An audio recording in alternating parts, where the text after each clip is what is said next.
Ah, normalement, c'est bon. Ok, donc faux départ, désolé les amis. On va recommencer tout ce live, hein, donc vous m'avez pas entendu dès le début. Eh bien, c'est super. Ok, bah, merci quand même à Marine hein, dans le chat, hein, merci beaucoup pour l'information. Ça fait un moment que je parlais tout seul, du coup, hein, ça faisait une bonne dizaine de minutes. Donc, au départ, j'espère que vous allez tous très bien. Bienvenue pour ce live. Aujourd'hui, on n'a pas pu le faire ce matin. Donc, on va le faire à cette heure-ci, hein. Donc, bienvenue pour l'actu du jour. Donc, ce que je disais tout à l'heure avant ce faux départ, on va parler des matchs de la Coupe du Monde. De hier soir, on va revenir sur le match entre l'Espagne et le Cap-Vert, hein. L'Espagne, championne d'Europe en titre, qui n'a pas pu faire mieux qu'un match nul contre une équipe du Cap-Vert où on se souvient, les joueurs ont été recrutés sur LinkedIn. Donc voilà, match nul, aucun but pour cette sélection espagnole. Donc on va revenir sur ce match, sur le goal, hein, sur le gardien du Cap-Vert. Salut à Sarah qui est présente sur le live, bienvenue. On va parler aussi du match de la Belgique hein, qui a fait match nul contre l'Égypte. Pour ceux qui étaient là en live hier, vous vous souvenez, on pensait que la Belgique était favori. Pour le coup, il y a eu pas mal d'erreurs techniques de la part des Belges lors de ce match, en tout cas en première mi-temps, et l'Égypte hein, qui a fait un très bon match tactique pour contrer cette équipe de Belgique. Donc évidemment, on va en parler. On va revenir aussi sur les matchs de cette nuit avec l'Arabie Saoudite contre l'Uruguay, le match nul entre les deux équipes, et le match nul entre l'Iran et la Nouvelle-Zélande, hein. Il fallait s'en douter. Le match, pardon, le match où il y avait le plus de buts hier, c'était Iran-Nouvelle-Zélande, hein. Celui qui l'avait vu, ben, bien joué à lui. Salut à Abdul Football Émotion qui est présent sur le live. Euh, donc voilà, on va parler de tous ces matchs et on va évidemment parler du match de l'équipe de France. L'équipe de France hein, qui joue ce soir contre le Sénégal. L'entrée en liste des vice-champions du monde hein, contre une très très belle équipe du Sénégal. Donc évidemment qu'on va en parler dans notre revue de presse. Hein, la revue de presse, donc je le disais, on va parler de l'Égypte. Pourquoi la Belgique n'a pas réussi à libérer Jérémy Doku? Alors est-ce que Jérémy Doku euh, est-ce que Jérémy Doku était vraiment l'élément clé de cette Belgique? Est-ce qu'il faut en faire un élément clé? On va en parler évidemment. Donc, on va parler de la Belgique, on va parler évidemment du match de l'équipe de France, de la compo des Bleus de ce soir, de la compo du Sénégal évidemment. Une compo probable qui penche vers l'avant pour les Bleus. De quoi est-ce qu'on va parler aussi? On va parler de Adrien Rabiot. Adrien Rabiot. Euh, Vous savez, tout au long hein, de ces lives, on parle à chaque fois un peu de cas individuels dans cette équipe de France. On parlait d'Aurélien Tchouameni hier, on a parlé d'un peu tout le monde, Kylian Mbappé, William Saliba, Ousmane Dembélé, un peu tous les joueurs, hein, même du coach. Là, cette fois-ci, on va parler de Adrien Rabiot. Adrien Rabiot, le milieu de terrain de cette équipe de France. Donc, on verra ce petit article tactique concernant ce joueur. Voilà, donc évidemment qu'on parlera un peu de tous ces matchs, euh, de tous ces matchs et de l'équipe de France, pardon. On va parler aussi de ce qui se passe en Tunisie, la Tunisie qui a renvoyé leur coach Sabri Lamouchi, et c'est l'arrivée de Hervé Renard, hein, le bon vieux Hervé Renard, qui vient remplacer Sabri Lamouchi sur le banc de la Tunisie. On verra ce qui s'est passé. Il y a eu des histoires de soirée chez André-Pierre Gignac. Donc on va voir ce qui se passe. Mais en tout cas, c'est pas mal folklorique là, le début de Coupe du Monde de cette sélection tunisienne. On va parler aussi des propos de Jürgen Klopp concernant Julian Nagelsmann. Donc Jürgen Klopp a des propos qui ont fait polémique concernant le sélectionneur de l'Allemagne. Donc on verra, hein. J'avais pas vu l'info. Si vous l'avez, bah, n'hésitez pas à venir en parler dans le chat. On va parler aussi de l'Argentine, je vois. Je suis algérienne, j'attends juste l'Algérie-Argentine. Bon, on va en parler. L'entrée en liste des champions du monde en titre, hein, l'équipe de Léo Messi euh, qui arrive en forme. Donc évidemment, on va parler du match de ce soir, de cette nuit même. Hein, ça sera à 3 heures du matin, si je dis pas de bêtises. Ouais, 3 heures du matin, Argentine-Algérie. On aura aussi Irak-Norvège, le deuxième match de la poule de l'équipe de France, hein. Alors vous voyez le petit effet sur la tête, hein, il va pas tarder à disparaître d'ici 5 minutes, hein, c'est juste histoire d'aller gratter quelques points sur des défis TikTok. Ne faites pas attention, j'en ai même pas parlé. Mais voilà, après de quoi on souhaitait parler. Donc, oui, Argentine-Algérie, donc si vous avez des questions, des affirmations, peu importe, que ça soit n'importe quel sujet, on viendra en discuter. Hop, on parlait aussi de la Coupe du Monde. Il y a possiblement une vidéo sur le Ney qui se prépare, Neymar, hein, qui n'a toujours pas joué avec le Brésil, en tout cas qui n'a pas joué le premier match, qui ne risque pas de jouer le deuxième match avec la Seleção. Mais on va tout de même en parler, toujours pas d'entraînement de terrain pour le Ney. Donc voilà, on va essayer de poser une ou deux questions sur Neymar. On continue avec l'Angleterre aussi, l'Angleterre qui joue demain soir avec le forfait de Livramento, le latéral de Newcastle, si je ne dis pas de bêtises, qui est forfait pour cette Coupe du Monde et donc qui est remplacé par Trevoh Chalobah, qui va rejoindre les hommes de Thomas Tuchel.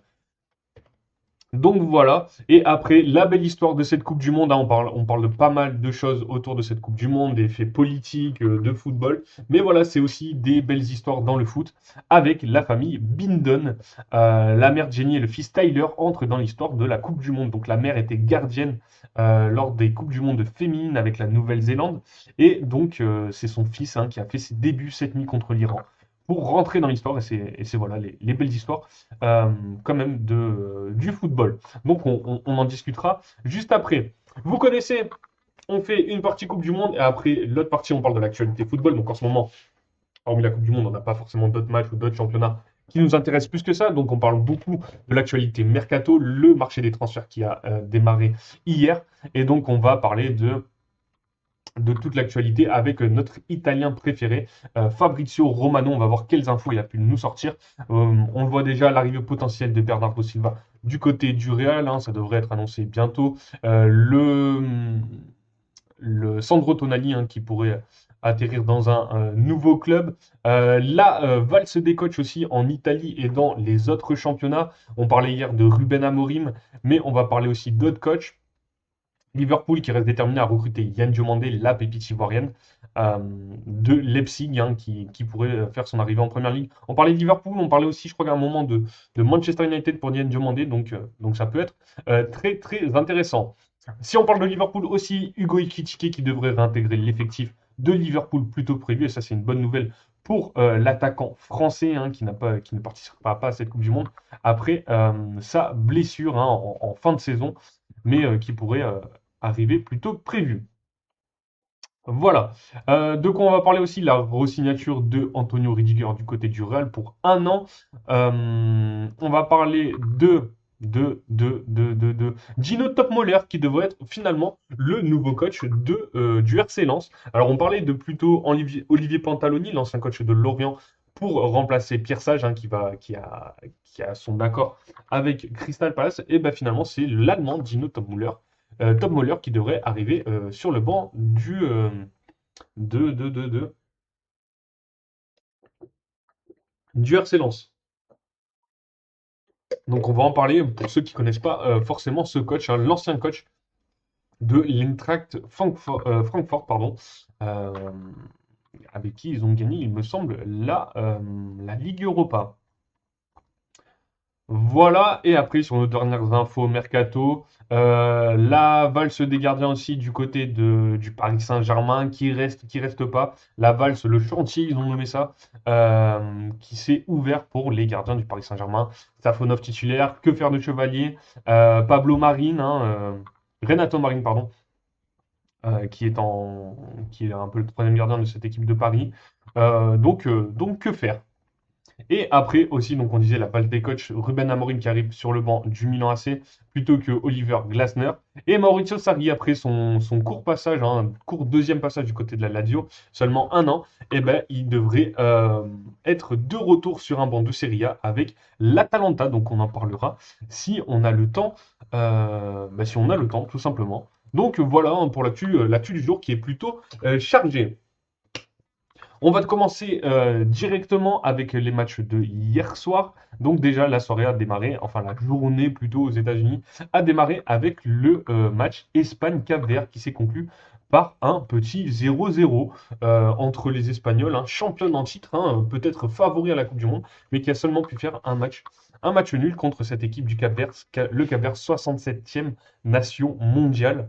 Alors sur la compo, présenté par Luis de la Fuente, c'était le 4-3-3 classique des Espagnols avec Unai Simon dans les cages, Emeric Laporte, Cubarsí en défense avec Llorente à droite, Cucurella à gauche. Donc ça, c'était plutôt annoncé, hein, quand on avait fait la compo probable hier, on en avait parlé.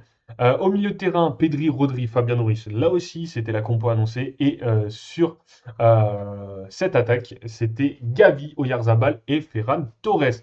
Je le rappelle, Lamine Yamal et Nico Williams reviennent de blessure, donc ils ont fait que quelques minutes sur le terrain. Voilà, pour Lamine Yamal, il a joué une vingtaine de minutes. Et Nico Williams, il a joué les 3 dernières minutes du temps réglementaire, plus le temps additionnel. Si c'est moi, je vends Chevalier, je mets Marie numéro 2 et je fais monter un gardien du centre. Eh ben, on en parlera, hein, des gardiens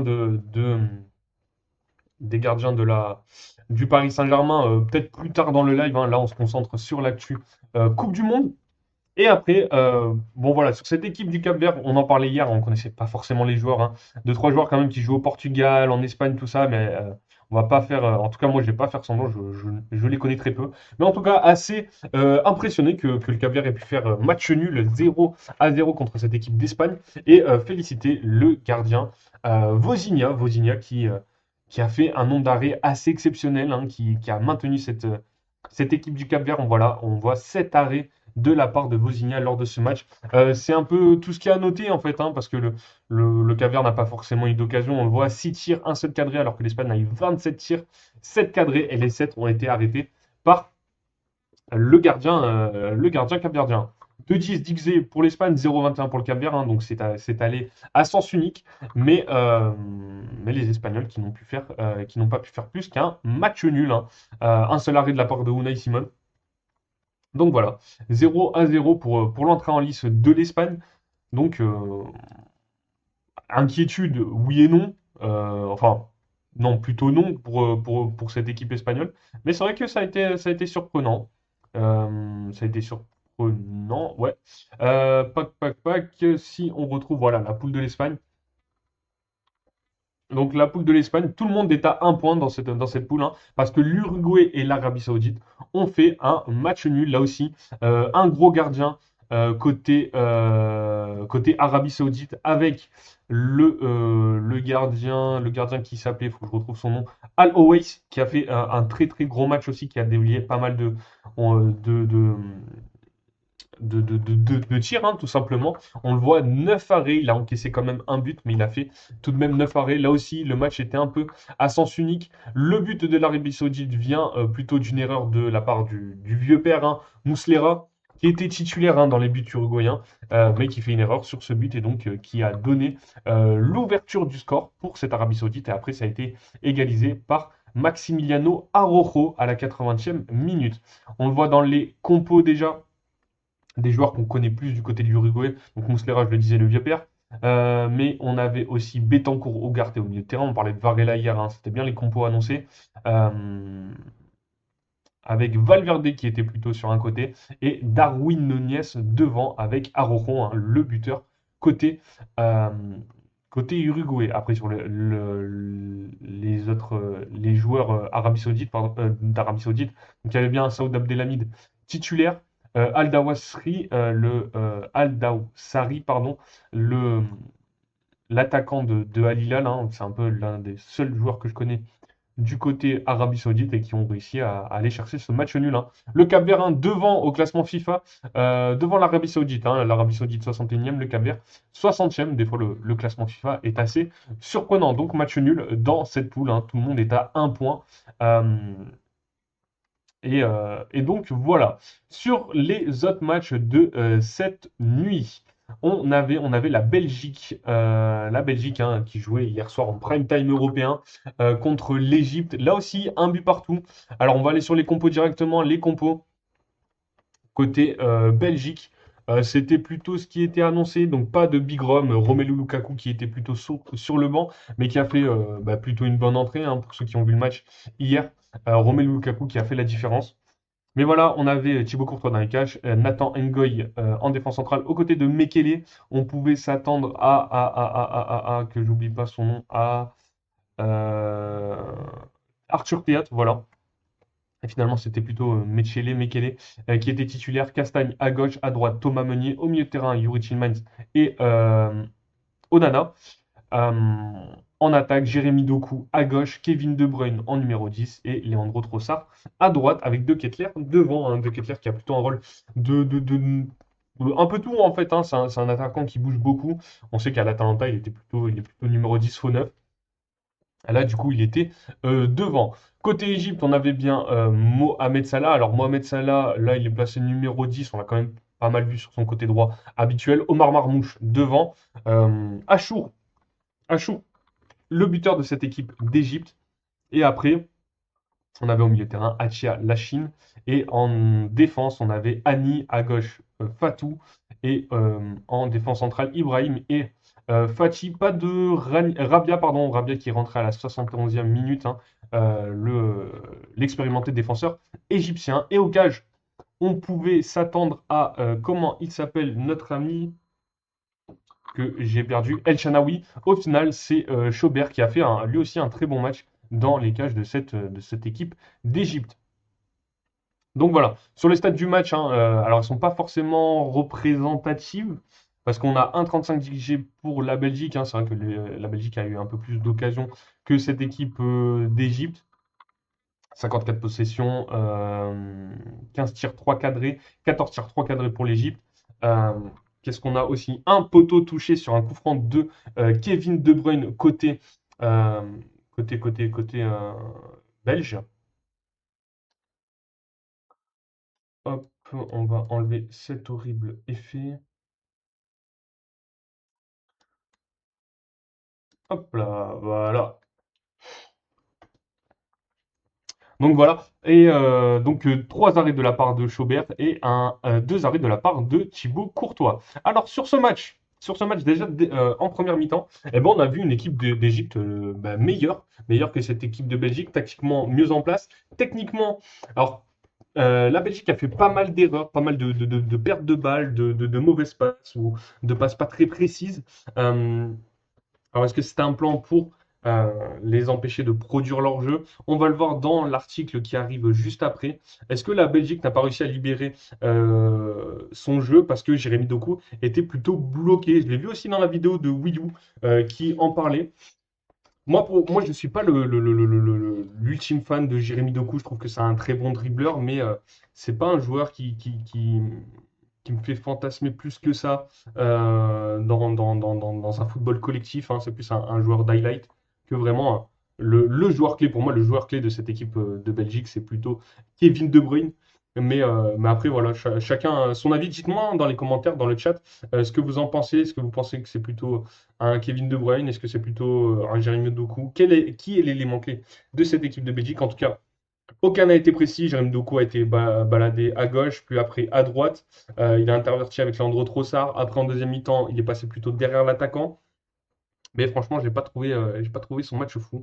Et c'est plutôt le jeune Emma Machour. Je vais chercher son prénom, donc le jeune 28 ans. Donc voilà, c'est pas un tout jeune non plus, qui a fait un très bon match, en tout cas une très bonne première mi-temps, qui met ce magnifique but, hein, qui met un peu cette équipe de Belgique dans le vent. Hein. Je crois que c'est Meunier qui est en train de défendre sur lui, mais il y a 10 mètres derrière, enfin, ou sur le côté. Et donc c'est lui qui vient ouvrir le score pour cette équipe de Belgique. À la mi-temps, l'Égypte mène, c'est plutôt mérité. Même si la Belgique a essayé de relever la tête, d'être un peu plus précis, plus offensif, ils avaient le ballon, mais ça n'a pas payé. Et en deuxième, donc du coup, il y a des changements à partir de la 56e, 66e minute. Rudy Garcia qui décide de faire entrer Raskin, De Kuyper. Et après, à la 66e, c'est Romelu Bigrom qui rentre et qui fait tout de suite la différence. Alors, il marque pas, mais c'est lui qui est sur l'action du but. Alors, je crois que ça vient côté droit, si je dis pas de bêtises. Romelu Lukaku qui attire les deux défenseurs. Et de toute façon, s'il la touchait pas, Romelu Lukaku était là pour finir l'action. Mais au final, c'est un but contre son camp de la part de Annie. Et donc voilà, égalisation pour la Belgique. On a une pause fraîcheur qui coupe un peu le rythme de ce match. En deuxième, la Belgique est beaucoup plus offensive qu'en première. Mais ça ne paye pas. Coup franc sur le poteau de la part de Kevin De Bruyne. Les entrées de Fernandez Parto en fin de match et de Van Aken n'ont pas forcément fait la différence. Et après, la Belgique, hein, voilà, qui se contentait plutôt de défendre. de procéder en contre-attaque. On a beaucoup vu Marmouche se déplacer, faire des longs appels dans cette défense qui a failli passer, surtout que Nathan Ngoy, le Lillois, n'était pas forcément dans le match de sa vie. Il a eu beaucoup de travail à faire. Alors des fois il a réussi, des fois ça a été un peu plus compliqué, surtout sur, je me souviens, une tête en retrait qu'il met, et c'est Marmouche qui vient récupérer. Il peut faire autre chose, il décide de tirer, c'est un arrêt de Thibaut Courtois. Mais voilà, Nathan Ngoy plutôt en difficulté, on va voir. Il a un taux de passe plutôt bon pour un défenseur. Mais voilà, 5 sur 9 au duel remporté, 1 sur 2 au duel aérien, 4 sur 7 au duel au sol remporté. Donc c'est ce que je disais. Il fait plutôt un bon match, mais les erreurs qu'il a faites auraient pu coûter très cher. On voit deux fautes commises, il a trois interceptions, quatre dégagements, cinq récupérations, un contre et une erreur menant à un tir. C'est quand le match de la France? Le match de la France, c'est ce soir, 21h, en direct sur M6 contre le Sénégal. On va en parler juste après du match de l'équipe de France. Là, on reste sur le match de la Belgique. Mais voilà. Du coup, match nul. La Belgique n'aura pas réussi à mettre ce deuxième but en deuxième mi-temps, même s'ils ont eu quelques occasions, mais grâce au gardien Chaubert. Et à la bonne défense, au bon plan de jeu de l'Égypte. C'est un match nul dans ses poules. Sur l'autre match de poule, c'était Iran-Nouvelle-Zélande, deux buts partout.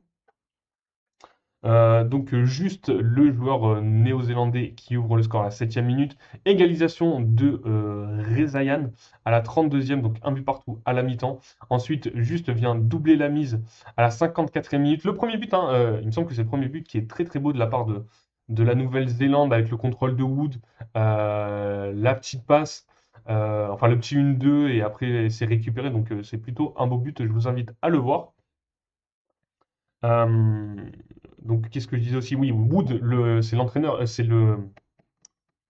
l'attaquant de Nottingham Forest, pour ceux qui suivent un peu la première ligue.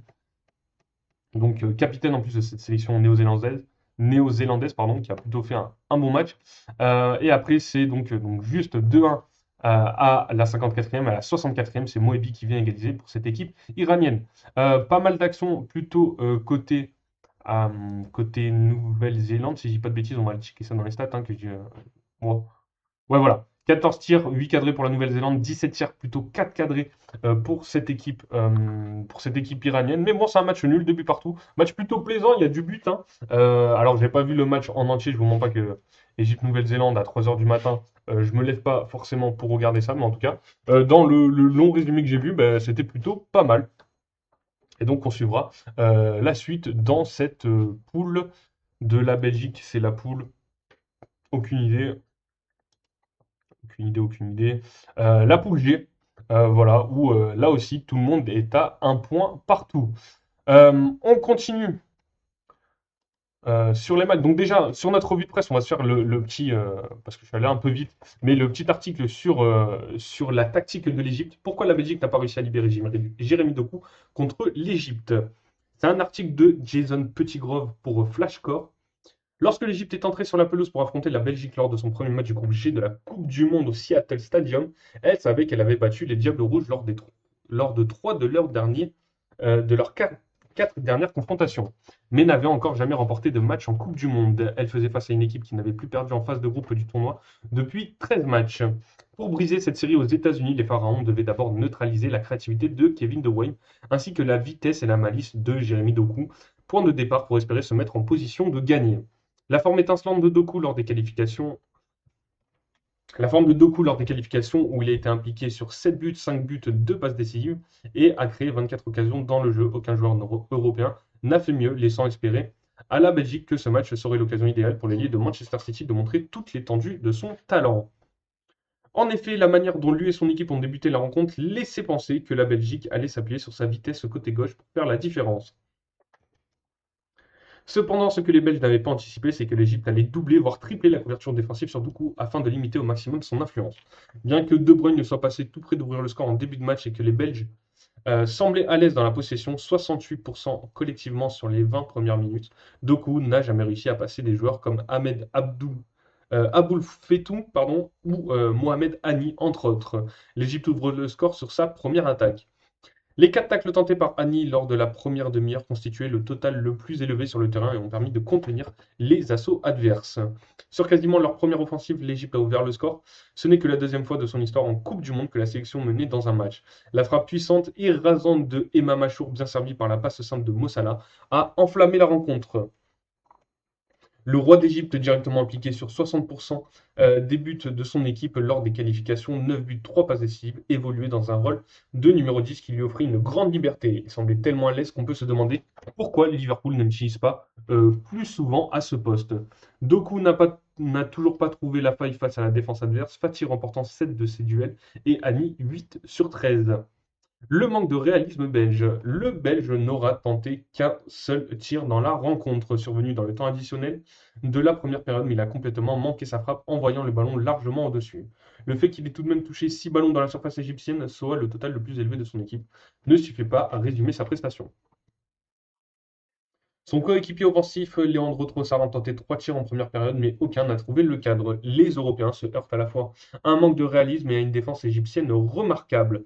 Nathan Ngoy s'est distingué côté belge avec un taux de passe réussi de 97,2%, alors que la Belgique tentait de revenir dans un match qui aurait pu lui échapper si Salah ou Mostafa Ziko avaient concrétisé leur occasion cadrée. Période de pression des Diables Rouges, lorsque De Bruyne a trouvé le poteau sur coup franc direct à la 53e minute. Cela a marqué le début d'une période de forte pression des Diables Rouges. 22 secondes seulement après son entrée en jeu, Romelu Lukaku a imposé sa puissance physique, déstabilisant la défense égyptienne au point de pousser Annie à marquer contre son camp pour l'égalisation.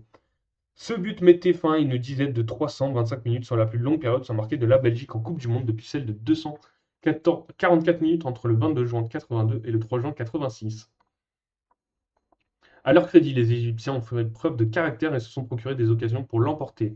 Omar Marmouche terminant la rencontre avec 5 tentatives, même si aucune n'était cadrée. Mohamed Lachine a réussi 6 tacles sur 8 tentés, contribuant à frustrer la Belgique dans sa quête d'un but victorieux. Et lorsque le jeune prodige de 18 ans, Hamza Abdelkarim, entre le jeu à la place de Salah, a pris de vitesse la défense adverse, le stade a retenu son souffle. Toujours pas de bonheur en Coupe du Monde pour les Pharaons. Malheureusement, sa finition n'a pas été à la hauteur de l'action et une nouvelle occasion s'est envolée. Avant d'être remplacé à son tour, Doku avait obtenu 5 fautes, plus que tout autre joueur sur le terrain, mais cela a été compensé par les 5 francs concédés par Thomas Meunier.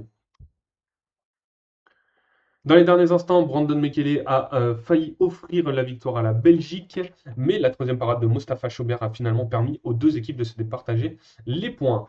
Conséquence, l'Égypte n'a toujours pas remporté de match en Coupe du Monde, tandis que la Belgique n'a perdu qu'une seule fois face à une nation africaine dans ce tournoi, 3 victoires et un match nul. Donc voilà, match nul plutôt mérité entre les deux équipes. Comme je disais tout à l'heure, hein, on reviendra sur ces matchs. On reviendra en tout cas sur cette poule plus tard, hein. Si vous avez des questions, des affirmations, je le répète, n'hésitez pas à venir en discuter.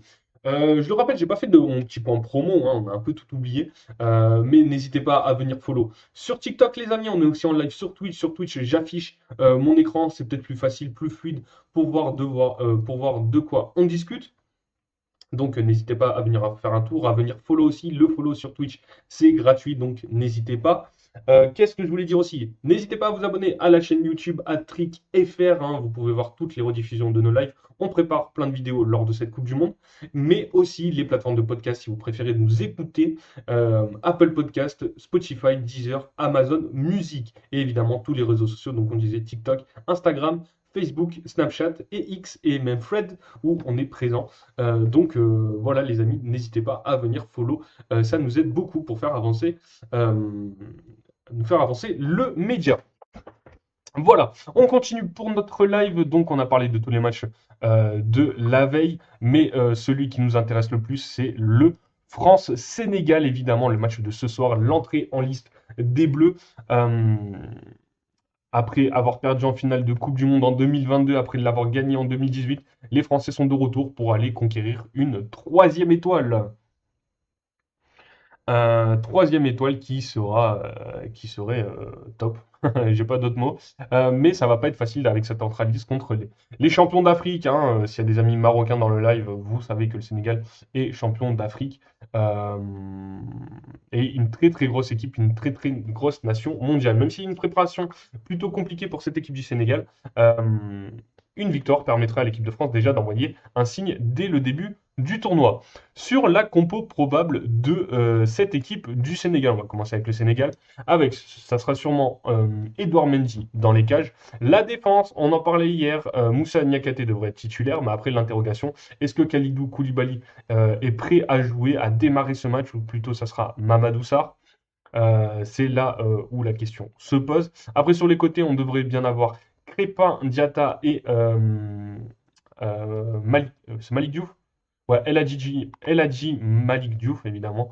Au milieu de terrain, Camara, Pape Gueye, normalement, là, ça devrait être plutôt du safe, même sur l'attaque.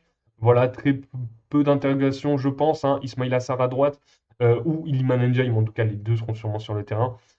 Nicolas Jackson en pointe et Sadio Mané. Si vous avez une autre compo, bah, n'hésitez pas déjà à nous la dire. Et on va passer sur la compo de l'équipe de France. Donc on avait un article par rapport à ça, une compo probable qui penche vers l'avant. Pour des Bleus confrontés au périlleux défi de l'équilibre. Les Bleus abordent leur Coupe du Monde ce mardi à New York face au Sénégal avec une équipe qui penche vers l'avant et une défense plus exposée qui a besoin du rétablissement de William Saliba. William Saliba, on n'en parlera pas forcément aujourd'hui. Après, si vous avez des questions, n'hésitez pas. Il devrait bien être présent. Il y a une interview qui est sortie de lui sur France Football ou l'équipe qui est très très intéressante. Donc n'hésitez pas à aller la voir. Euh, Aller la voir, c'est plutôt cool, plutôt honnête, hein, William Saliba, sur un peu, qui revient un peu sur déjà sa longue carrière, hein, même s'il est encore très jeune, et sur les récents matchs, hein, la victoire de Arsenal en Première Ligue, mais aussi la défaite en Ligue des Champions. Donc voilà, n'hésitez pas à aller voir. Donc, 2 ans après avoir atteint les demi-finales de l'Euro grâce à leur défense, un point fort qui les avait portés jusqu'à la défaite contre l'Espagne. Les Bleus abordent la Coupe du Monde en penchant vers l'avant avec un talent offensif qui doit faire oublier que la solidité n'est plus vraiment une garantie. On pourrait croire que tout a changé alors que les hommes sont les mêmes. Le gardien Mac Maignan, les défenseurs Jules Koundé, Dayo Upamecano, William Saliba et Théo Hernandez vont débuter contre le Sénégal, c'est mardi, 15h à New York, 21h en France. Et ils étaient déjà titulaires contre la Roja en 2024, comme les deux milieux défensifs, Adrien Rabiot et Aurélien Tchouameni.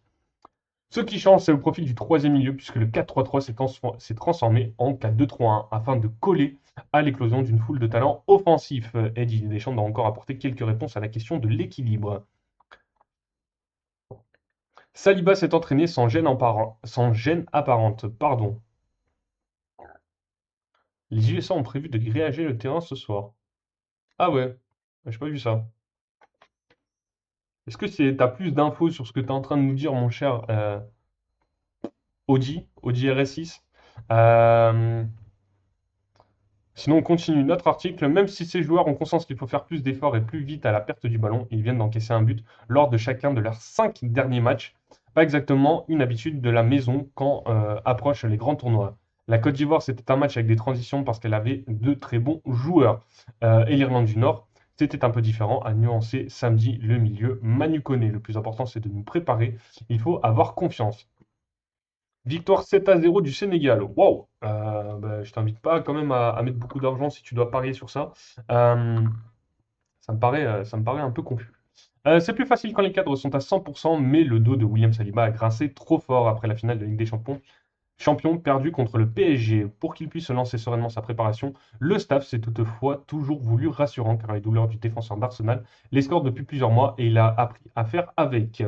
Merci à Ahmed Benmimoud pour le follow, bienvenue dans la communauté Adtrick, ça fait extrêmement plaisir. Si tu as des questions, des affirmations, peu importe ce que tu souhaites dire dans le chat, hein, n'hésite pas, hein. Même tous ceux qui sont présents, hein, le chat silencieux, n'hésitez pas à venir discuter avec nous. Cette semaine, tout le monde était d'accord pour ne prendre aucun risque et il ne s'est jamais entraîné à haute intensité en suivant un programme à la carte. Lundi, il n'a pas laissé voir la moindre gêne pendant la séance et il a participé aux petites courses comme les autres dans une ambiance légère. Après s'être contenté de 45 minutes contre l'Irlande du Nord, il devrait pouvoir évoluer normalement face au Sénégal, ce qui ne réglera pas tout. Même si Upamecano doit également se débarrasser des étourderies qui ont pollué cette dernière prestation, le visage défensif de l'équipe dépasse le sujet de la charnière. Et le Sénégal est un excellent test pour être fixé. Donc on a pas mal parlé de la défense, mais l'attaque de l'équipe de France, ça va être intéressant à suivre. Alors ce qui se profile, C'est plutôt une compo dont j'avais parlé. Alors, on savait que les trois offensifs, Ousmane Dembélé, Kylian Mbappé, Michael Olise, seraient bien présents. La question, c'était qui sera le quatrième? Moi, je parlais de Désiré Doué. Et ben, dans cette compo probable qu'on nous propose, et ça devrait être le cas, Désiré Doué devrait démarrer ce match ce soir à gauche. Alors, la compo est assez spéciale, parce que pour le coup, ça, on ne l'avait pas forcément prévu. Ça serait Michael Olise à droite, Ousmane Dembélé en espèce de 10, faux 9, attaquant qui se balade tout autour euh, des joueurs. Kylian Mbappé en tant que numéro 9 et Désiré Doué sur le côté gauche. Donc c'est ce qu'on avait vu contre l'Irlande du Nord. Donc voilà, ça devrait être réitéré par Didier Deschamps. Ça va être plutôt intéressant à suivre. Moi, je suis plutôt content sur le choix des joueurs. Après, sur la compo, les postes, tout ça, on sait que c'est plus des animations offensives qui se créent que vraiment du poste figé. Dites-moi ce que vous en pensez de cette compo. Est-ce que ça vous parle? Est-ce que c'est ce que vous attendez? Est-ce que vous pensez que c'est comme ça que l'équipe de France? Est-ce qu'il fallait pas rajouter peut-être un troisième milieu avec Adrien Rabiot, Tchouaméni et peut-être rajouter N'Golo Kanté à la place d'un Désiré Doué. Voilà, la question se posait aussi, hein, il y a pas mal j'ai entendu pas mal de fois cette affirmation, donc pourquoi pas cette équipe de France qui gagne pas quand elle est offensive. Euh, En tout cas, on aura la réponse de toute façon ce soir. Deux belles attaques, vice-champion du monde, champion d'Afrique, deux buts partout. Ah, voilà, là déjà ça me parle plus. Après, je vois pas forcément autant de buts. Moi, je vois plus un 2-1 victoire de l'équipe de France. Ou même un 1-0, franchement, je prends. Si on arrive à pas prendre de but contre cette équipe du Sénégal et gagner, franchement, moi, je me contenterai de ça. Même si ça reste un match défensif. Honnêtement, tout ce qu'on veut, c'est la victoire. Et donc, un but à zéro pour l'équipe de France ou 2-1. Mais j'irai peut-être sur le un but à zéro. Ça me conviendrait parfaitement. Donc, comme je le disais, dans le sommaire, on a pas mal parlé de beaucoup de joueurs, hein, on a pas mal parlé des attaquants de Didier Deschamps, on a même parlé de Zinedine Zidane, alors qu'il n'est même pas encore sélectionneur de l'équipe de France. Mais il y a un joueur dont on n'a pas parlé forcément, c'est Adrien Rabiot, qui est plutôt un titulaire indiscutable dans cette équipe de France, aux côtés de Aurélien Tchouameni. Et donc, on va avoir cet article tactique de la part de Pierre-Alexandre Comte pour l'équipe.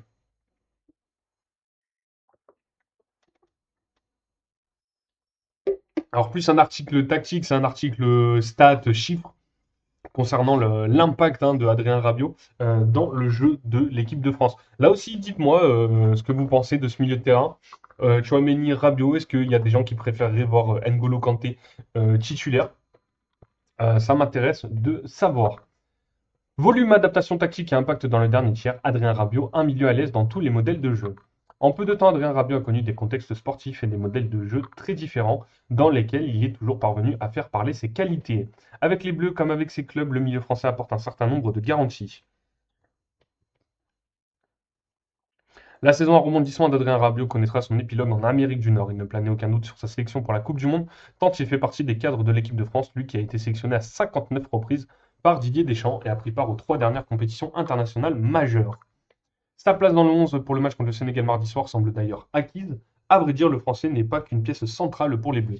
Avant d'être poussé au départ au cours de l'été, il était aussi un rouage essentiel de l'OM de Roberto De Zerbi et son arrivée à Milan, où Massimiliano Allegri désirait ardemment son recrutement. N'a pas changé son statut. Qu'il soit important dans des modèles de jeu aussi différents dit beaucoup des qualités du milieu de 31 ans qui apporte des garanties à ses entraîneurs. Une garantie en termes d'effort. Rabiot fait partie des joueurs qui brillent par leur régularité. L'aligné sur le terrain revient d'abord à s'assurer un certain volume de course. Puissant, rapide et surtout endurant, l'ancien Parisien ne se ménage jamais. Il ressort systématiquement dans toutes les statistiques visant à mesurer les efforts fournis à une certaine intensité. Il figurait par exemple dans le top 10 pourcentage des milieux de terrain du top 5 européen, ayant parcouru le plus de distance en sprintant, minimum 25 km/h. D'accord. Par 90 minutes lors de la saison 2024-2025, celle où il était sous contrat à Marseille. Et à Milan, donc 2025-2026, il est dans le top 12.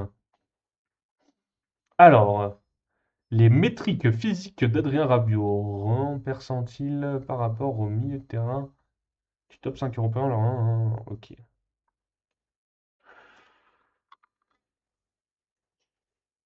Alors, Distance par 90 minutes, 54, d'accord, distance à...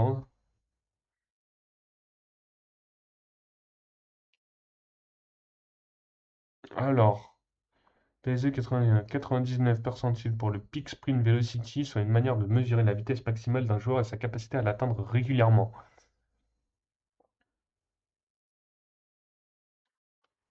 Ok, donc il a plutôt des stats favorables. Après, je les comprends pas toutes, mais ok, c'est plutôt clair. En gros, dans toutes les stats d'effort physique, Adrien Rabiot, il est très très bien classé parmi les top 5 championnats européens. Adrien Rabiot a couvert plus de distance à haute intensité que 91% de l'échantillon de joueurs. D'accord. Ok, oui. Donc dans le nombre de courses à haute intensité, la distance à haute intensité, le nombre de sprints, le distance en sprintant, il est quasiment au-dessus de 90% des joueurs du top 5 européen. Dans le PSV, donc c'est une manière de mesurer la vitesse d'un joueur et sa capacité à l'atteindre régulièrement. Donc là aussi, il est au-dessus. Euh, Juste dans le nombre d'accélérations explosives, là, pour le coup, il est en dessous de la moyenne. Sur la distance par 90 minutes, il est à peu près dans la moyenne. Et le temps pour atteindre la vitesse de sprint, il est voilà, sur un bon trois quarts des meilleurs joueurs, comme le nombre de changements de direction. D'accord. Alors, les métriques physiques d'Adrien Rabiot. Donc du coup, ça c'est quand il était à l'OM du coup, et à l'AC Milan, bon c'est un peu moins, mais c'est plutôt homogène au niveau des stats. C'est là où le profil du milieu français est intéressant pour ses entraîneurs. Ses aptitudes physiques s'avèrent précieuses dans tous les contextes. À l'OM, dans une équipe active qui cherchait à contrôler les événements, il était particulièrement impliqué, notamment au pressing. C'est ça qu'il faut retenir surtout.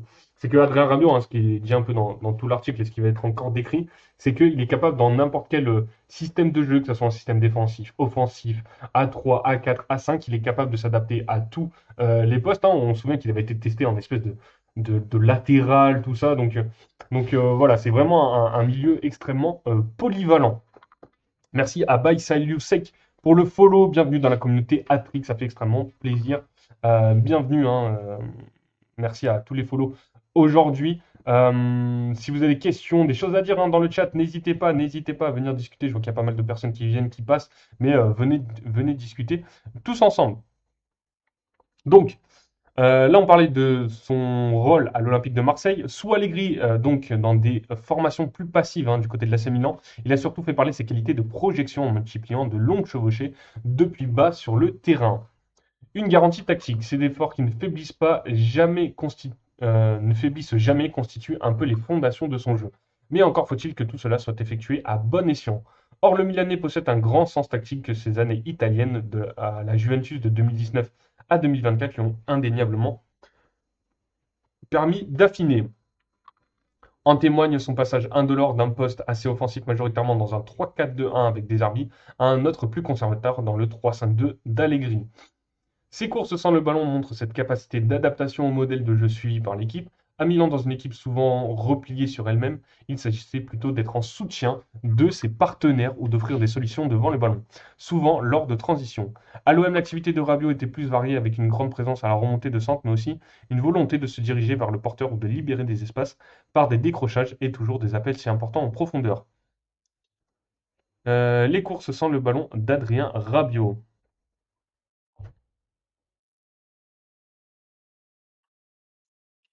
Ok. Alors, ok. Les courses d'Adrien Ballot, les courses sans le ballon d'Adrien Rabiot. Donc il fait beaucoup de courses dans le dos de la défense, donc il permet d'étirer les lignes défensives. Il fait aussi beaucoup de courses pour dédoubler à l'intérieur, mais aussi dédoubler à l'extérieur et devant le ballon. Après, il décroche pas forcément énormément, mais c'est pas ce qu'on lui demande. On voyait qu'à Marseille, il venait souvent vers le demi-espace, ce qu'il a beaucoup moins fait du côté du Milan AC. Bon, les courses vers le couloir, évidemment, c'est pas un joueur de couloir. Les courses vers le porteur, bon, il en faisait plus parce qu'il avait un rôle plus haut aussi du côté de l'Olympique de Marseille. Et donc voilà, donc il est aussi capable de se projeter vers l'avant, de jouer plus haut, plus bas. Donc c'est ce qu'on dit depuis tout à l'heure. Dans tous les cas, pour aider à percer des blocs bas ou exploiter des espaces importants, son utilité ne s'est jamais démentie. Dans le 4-2-3-1 des Bleus avec quatre éléments offensifs bien distincts, il aura aussi un rôle important pour compenser les déplacements de ses partenaires. Avec Aurélien Tchouameni, il faut qu'on garde cet équilibre. On n'est pas bridé par le coach, mais dans ses dispositions, il faut trouver les ajustements avec les quatre grands joueurs offensifs qui peuvent faire la différence, avait-il déclaré avant l'amicale contre l'Irlande du Nord il y a une semaine. Et dans le dernier tiers, des garanties aussi. La question se pose moins avec les Bleus, mais les statistiques offensives du Français ont parfois prêté à discussion dans le passé. À l'aise dans les deux premiers tiers du terrain avec le ballon, Rabiot ne ressort pas régulièrement. Du lot en ce qui concerne la création pour ses coéquipiers dans le dernier tiers, même s'il est un centreur actif et qu'il tourne autour de 4 passes décisives en championnat par saison. En revanche, il est devenu avec le temps plus prolifique devant le but. Il a tutoyé la barre des 10 buts avec l'OM en Ligue 1 et marqué 8 fois avec la Juventus en Serie A en 2022-2023. Il est capable de se créer un grand volume d'occasions et de se montrer efficace. Son total d'expected goal par 90 minutes, sous les couleurs marseillaises, le classait parmi le top 20 des milieux de terrain du top 5 européen. Lors de la dernière Coupe du Monde, c'était lui qui avait égalisé de la tête l'un de ses points forts face à l'Australie en phase de groupe, marquant ainsi le premier but de l'équipe de France dans la compétition rebelote face au Sénégal. Tu glutes. Qu'est-ce que ça veut dire? Sénégal 2 et la France 1. Donc victoire du Sénégal. Ok. Est-ce qu'il y a beaucoup de monde est-ce que je peux faire un sondage? Est-ce que comment ça marche la technologie? Sondage.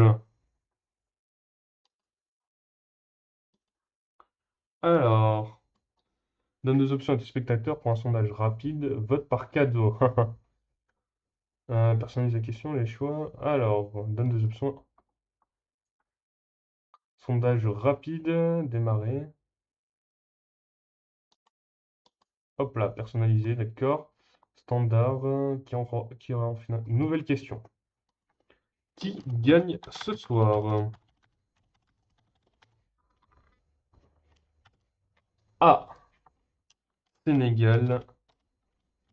2. La France. N'hésitez pas à répondre dans le sondage. Alors, le sondage, il va rester une dizaine de minutes. Comme ça, on aura à peu près vos réponses. Hop là. Donc, vous avez le sondage dans le chat normalement. Donc, n'hésitez pas à me dire ce que vous pensez pour le match de ce soir. Voilà pour l'équipe de France. Après, si on revient sur ce match, donc on a fait les compos. Qu'est-ce qu'on a fait? On a à peu près tout fait. Les compos, les cotes. On va aller voir les cotes. Alors, évidemment, les amis, si vous faites des paris sportifs, vous faites extrêmement attention. On parie que l'argent qu'on peut se permettre de perdre. Évidemment, on ne met pas le PEL, les études des enfants, dans des paris de cons. Mais on s'intéresse toujours aux cotes qui sont proposées par les parieurs, enfin, par les sites de paris sportifs, parce que ça nous donne des éléments, des fois, pour faire un petit prono. Euh, et donc, alors là, je trouve que les codes sont pas très bien taillés, parce que ça me paraît plutôt énorme, hein, ce que je vois en tout cas. C'est plutôt du 1,48, 1,40 pour l'équipe de France, et des cotes à 7, 7,50 pour le Sénégal.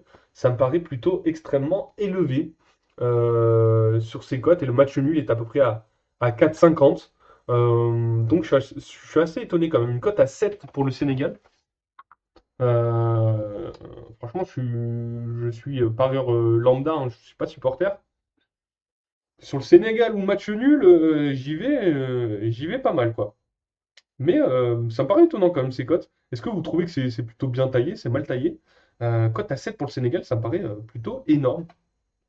Mais n'hésitez pas à me dire vos pronos. Je vois qu'il y a des gens qui mettent leur score. N'hésitez pas à mettre les buteurs aussi dans vos pronostics. Ça m'intéresse de savoir, hein, est-ce que le Kicks va enfin égaliser ou passer Olivier Giroud?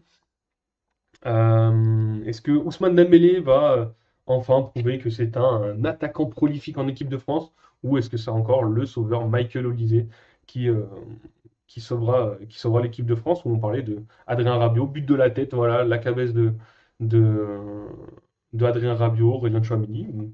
Peu importe, hein, maintenant que on a aussi le FC Corner en la présence d'Arsenal, hein, et il y en a un qui connaît bien le FC Corner, hein, William Saliba, but de la tête aussi, qui passe au-dessus de Moussa Niakhaté ou Kalidou Koulibaly s'il est titulaire, ça pourrait être intéressant. Voilà, dites-moi un peu ce que vous voyez comme physionomie de match pour ces équipes. En attendant, on va passer à autre chose quand même, les amis, parce qu'on a pas mal de choses à dire. Ça fait déjà une heure qu'on est en live. Sur l'équipe de France, si vous avez des questions, n'hésitez pas, je le redis, à venir nous en parler. On va passer sur l'autre actu, les autres actus Coupe du Monde. Déjà, tout ce qui se passe un peu du côté de la Tunisie, hein. La Tunisie, c'est folklorique après leur premier match contre la Suède, perdu 5-1. Le sélectionneur Sabri Lamouchi est, eh bien, a été démis de ses fonctions et c'est Hervé Renard qui va le remplacer. Le remake de 2014 avec la Côte d'Ivoire. En 2014, la Côte d'Ivoire ne passe pas la phase de groupe à la Coupe du Monde et décide de se séparer de son entraîneur, Sabri Lamouchi. C'est Hervé Renard qui prend sa suite avec les éléphants. 12 ans plus tard, rebelote, Renard succède à Lamouchi à la tête d'une sélection africaine. C'est un article de Matteo Pulli comme une impression de déjà-vu. Hervé Renard succède à Sabri Lamouchi au poste de sélectionneur de la Tunisie après la défaite des Aigles de Carthage contre la Suède. Les deux Français possèdent un passif commun à la tête d'une sélection africaine. Renard avait pris la suite de son compatriote en tant que sélectionneur de la Côte d'Ivoire.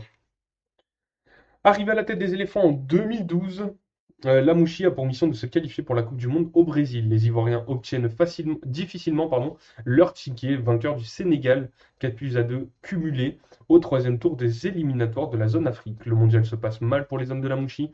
Victoire 2-1 contre le Japon, puis défaite 2-1 contre la Colombie et sur le même score face à la Grèce. Le Français démissionne après cet échec. Un Français peut en cacher un autre. Un mois après, la Fédération ivoirienne de football annonce l'arrivée d'Hervé Renard avec les éléphants. L'ancien coach de Sochaux 2013-2014 a pour objectif la CAN 2015. Il réussit sa mission en la remportant, rééditant son exploit de 2012 avec la Zambie. Il quitte la sélection pour rejoindre le LOSC en milieu d'année 2015. Quand Renard succède à Lamouchi, cela amène généralement un succès. Hervé Renard aura fort à faire pour rallier les 16e de finale. La Tunisie doit jouer le Japon et les Pays-Bas qui se sont neutralisés en ouverture 2 buts partout. Mais ça ne s'arrête pas là, hein. Il y a eu beaucoup de remue-ménage après cette défaite cuisante contre la Suède. Supporters mécontents, post Instagram supprimé, invitation d'André-Pierre Gignac, récit de la folle journée où Sabri Lamouchi a été viré et remplacé par Hervé Renard. Entre le vrai faux puis réel limogeage de Sabri Lamouchi et l'annonce de la nomination d'Hervé Renard, pour le remplacer, la Tunisie s'est offert un psychodrame comme la Coupe du Monde en a rarement vécu. Récit d'un lundi de folie qui a suivi la défaite tunisienne contre la Suède dimanche soir. C'est un article de Bernard Lyons pour l'équipe. Un hommage de la Guardia Nationale armée surveille les entrées. Épaulé par le personnel de l'hôtel de San Pedro Garza Garcia, où logent les Aigles de Carthage, le seul et massif membre de la sécurité de la Fédération tunisienne de football s'est posté en position assise dans un large fauteuil du hall d'accueil. Intéressant. Lundi après-midi, pendant qu'un joueur partage une collation avec deux membres de sa famille au restaurant, ses dirigeants s'activent dans le plus grand secret dans leur chambre. Un vaudeville à la tunisienne se trame. Entre fausses annonces et vraies trahisons, récit de la folle journée de lundi, commencé dès les heures qui ont suivi la défaite inaugurale de la Tunisie contre la Suède dans la Coupe du Monde 2026. 1h30 au Mexique, ascenseur pour l'échafaud. Sabri Lamouchi regagne l'hôtel le cœur gros et puis, en plus de la défaite face à la Suède, il a été meurtri de s'entendre invectiver dès le début de la partie par des Tunisiens installés dans son dos en tribune VIP. La fédération tunisienne a exigé des billets et des places de parking supplémentaires. La FIFA n'est pas la seule à se montrer agacée par le comportement des Tunisiens, au point que Samuel Garcia, gouverneur de l'État du Nuevo León, s'est carrément affiché avec le maillot de la Suède sur le dos durant le match. Oh, pas cool ça. Ah ouais.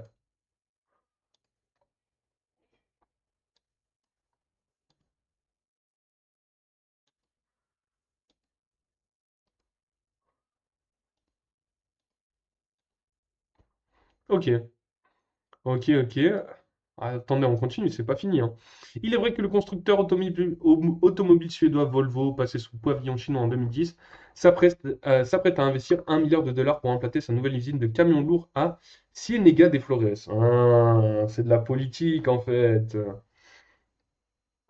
En redescendant de leur chambre pour prendre l'air, Cédric Blom, le préparateur physique de Lamouchi, et Olivier Pédema, son entraîneur des gardiens, se retrouvent nez à nez dans l'ascenseur avec trois autres supporters tunisiens. Le ton monte, ils ne sont pas loin d'en venir aux mains. Le seul membre de la sécurité de la délégation tunisienne intervient. Blom et Pédémas en sont quittes pour regagner leur chambre par l'ascenseur de service. 10h30, pic et Instagram. Au moment où Lamouchi s'apprête à diriger la séance de décrassage dans le centre de Rayados du CF Monterrey, la FTF annonce son départ sur son compte Instagram. Le communiqué officiel explique notamment qu'un accord a été conclu pour le limogeage du technicien franco-tunisien. Des dispositions sont prises pour nommer Monder Kebayer entraîneur de l'équipe nationale. D'accord. L'agence Reuters reprend l'information avant que la FTF supprime d'elle-même son poste un peu plus tard. Mais le mal est fait, les Tunisiens regagnent leur hôtel où Moez Nasri, président de la FTF, et Houssine Genaya, vice-président, logent aussi. Silence radio, tout le monde fait comme si de rien n'était lors du déjeuner. 14h30, Will Ascar contre un Tounard. C'est génial, hein, c'est digne des plus grands romans, ça. 8 cadres de l'équipe viennent voir Lamouchi pour passer un pacte avec lui. S'il part, tous les joueurs partent avec lui.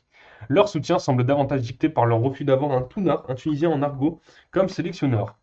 Présent à Monterrey en tant que directeur technique national, Monder Kebayer patiente dans les étages.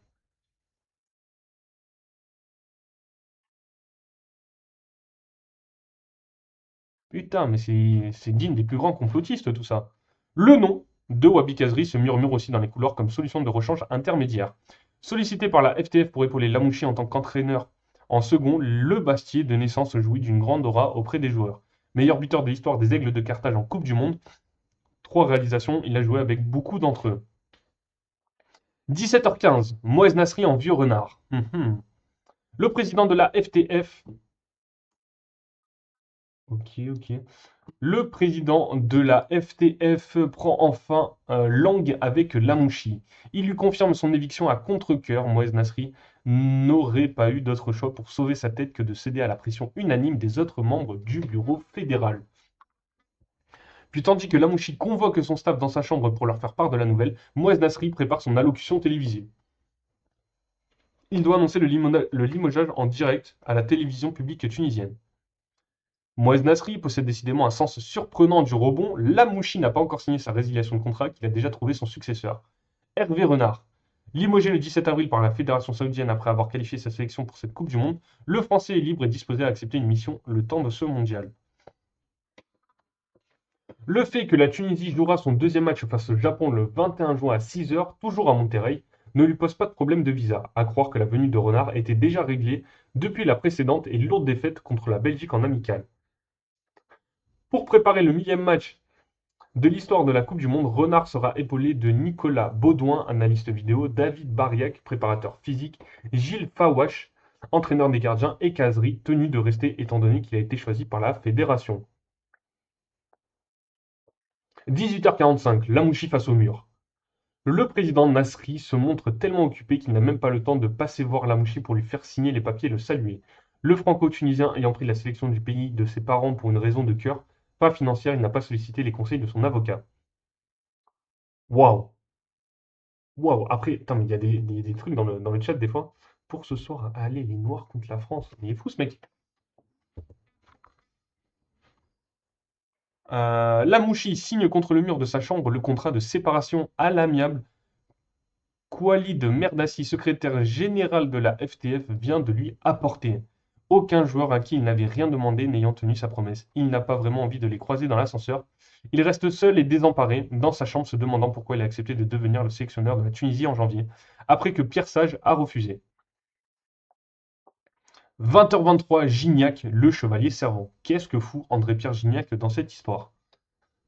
Rien n'échappe à André-Pierre Gignac par ici. À peine a-t-il appris le sort réservé à son ami que l'attaquant français des Tigresses de Monterrey vole à son secours au volant de sa voiture. Il déboule dans le hall de l'hôtel et monte retrouver Lamouchi dans sa chambre pour l'inviter à venir chez lui. Le technicien préfère laisser passer l'heure du dîner de la délégation tunisienne, puis accompagné des 5 membres de son staff, il part chez Gignac qui les reconduira à leur hôtel en fin de soirée. Une seule envie pour Lamouchi et ses adjoints, partir au plus vite du Mexique afin d'éviter de croiser dans l'hôtel Hervé Renard qui avait d'ailleurs déjà succédé à l'ancien international français sur le banc de la Côte d'Ivoire en 2014. Merci pour ce scénario digne des Feux de l'amour ou Dallas.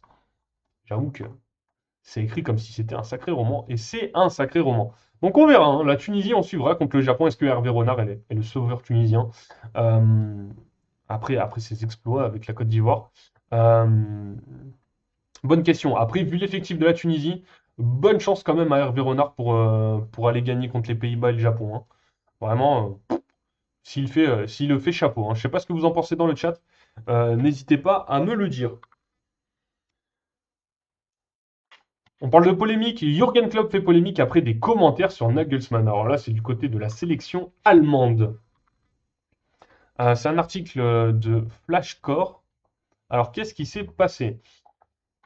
Les amis, hein, je le répète, hein, là on est en train de faire notre petite revue de presse parce qu'on a déjà parlé des matchs de hier soir, même si fait déjà 1h20 qu'on est en live. Donc si vous avez des questions, des affirmations, hein, peu importe ce que vous souhaitez poser dans le chat, hein, n'hésitez pas, venez discuter tous ensemble, que ça soit sur TikTok ou Twitch, hein, je le mets juste là, mais Attrick FR1, ou vous tapez juste Attrick FR, normalement vous pouvez trouver la chaîne Twitch évidemment. Hop là, juste là, je vous la mets dans le chat, comme ça vous pouvez venir peut-être même lâcher un petit follow, ça fait extrêmement plaisir, hein. Je rappelle, le follow est gratuit sur Twitch, donc n'hésitez pas, hein. Après, si vous voulez vous abonner, libre à vous et ça nous ferait extrêmement plaisir. Voilà, hop. Euh, En tout cas, on continue. Jürgen Klopp fait polémique après des commentaires sur Nagelsmann. Plusieurs anciens internationaux allemands ont critiqué les propos de Jürgen Klopp, consultant pour la télévision durant la Coupe du Monde. Après une remarque inélégante sur le sélectionneur de la Mannschaft, Julian Nagelsmann. L'ancien manager de Liverpool, qui officie notamment aux côtés de l'ancien buteur du Bayern et de la sélection Thomas Müller, a ainsi déclaré dimanche avant le match de l'Allemagne contre Curaçao qu'il n'aurait pas choisi le même 11 de départ que Nagelsmann. Heureusement, Julian Nagelsmann fait toujours l'équipe pour le moment, a déclaré à l'antenne le technicien de 59 ans. Des propos mal acceptés, d'autant que Jürgen Klopp, qui a quitté Liverpool en 2024, est régulièrement cité pour prendre les rênes de la Mannschaft. Ces propos ne vont pas faciliter la tâche de Nagelsmann. J'aimerais bien savoir ce qu'il aurait répondu si avant un match important de Ligue des Champions, un commentateur lui avait conseillé de laisser l'un de ses joueurs clés sur le banc. Quand il était à Liverpool, a notamment regretté l'ancien capitaine de la Mannschaft, Lothar Matthäus Rockermann, du nombre de sélections avec l'Allemagne. Les propos de Klopp sont inacceptables, a aussi estimé Stefan Effenberg, qui compte 35 sélections. Vous pouvez faire ce genre de remarques autour d'une bière au bar, mais certainement pas devant des millions de téléspectateurs, a-t-il ajouté. Hum, hum, hum, hum, hum.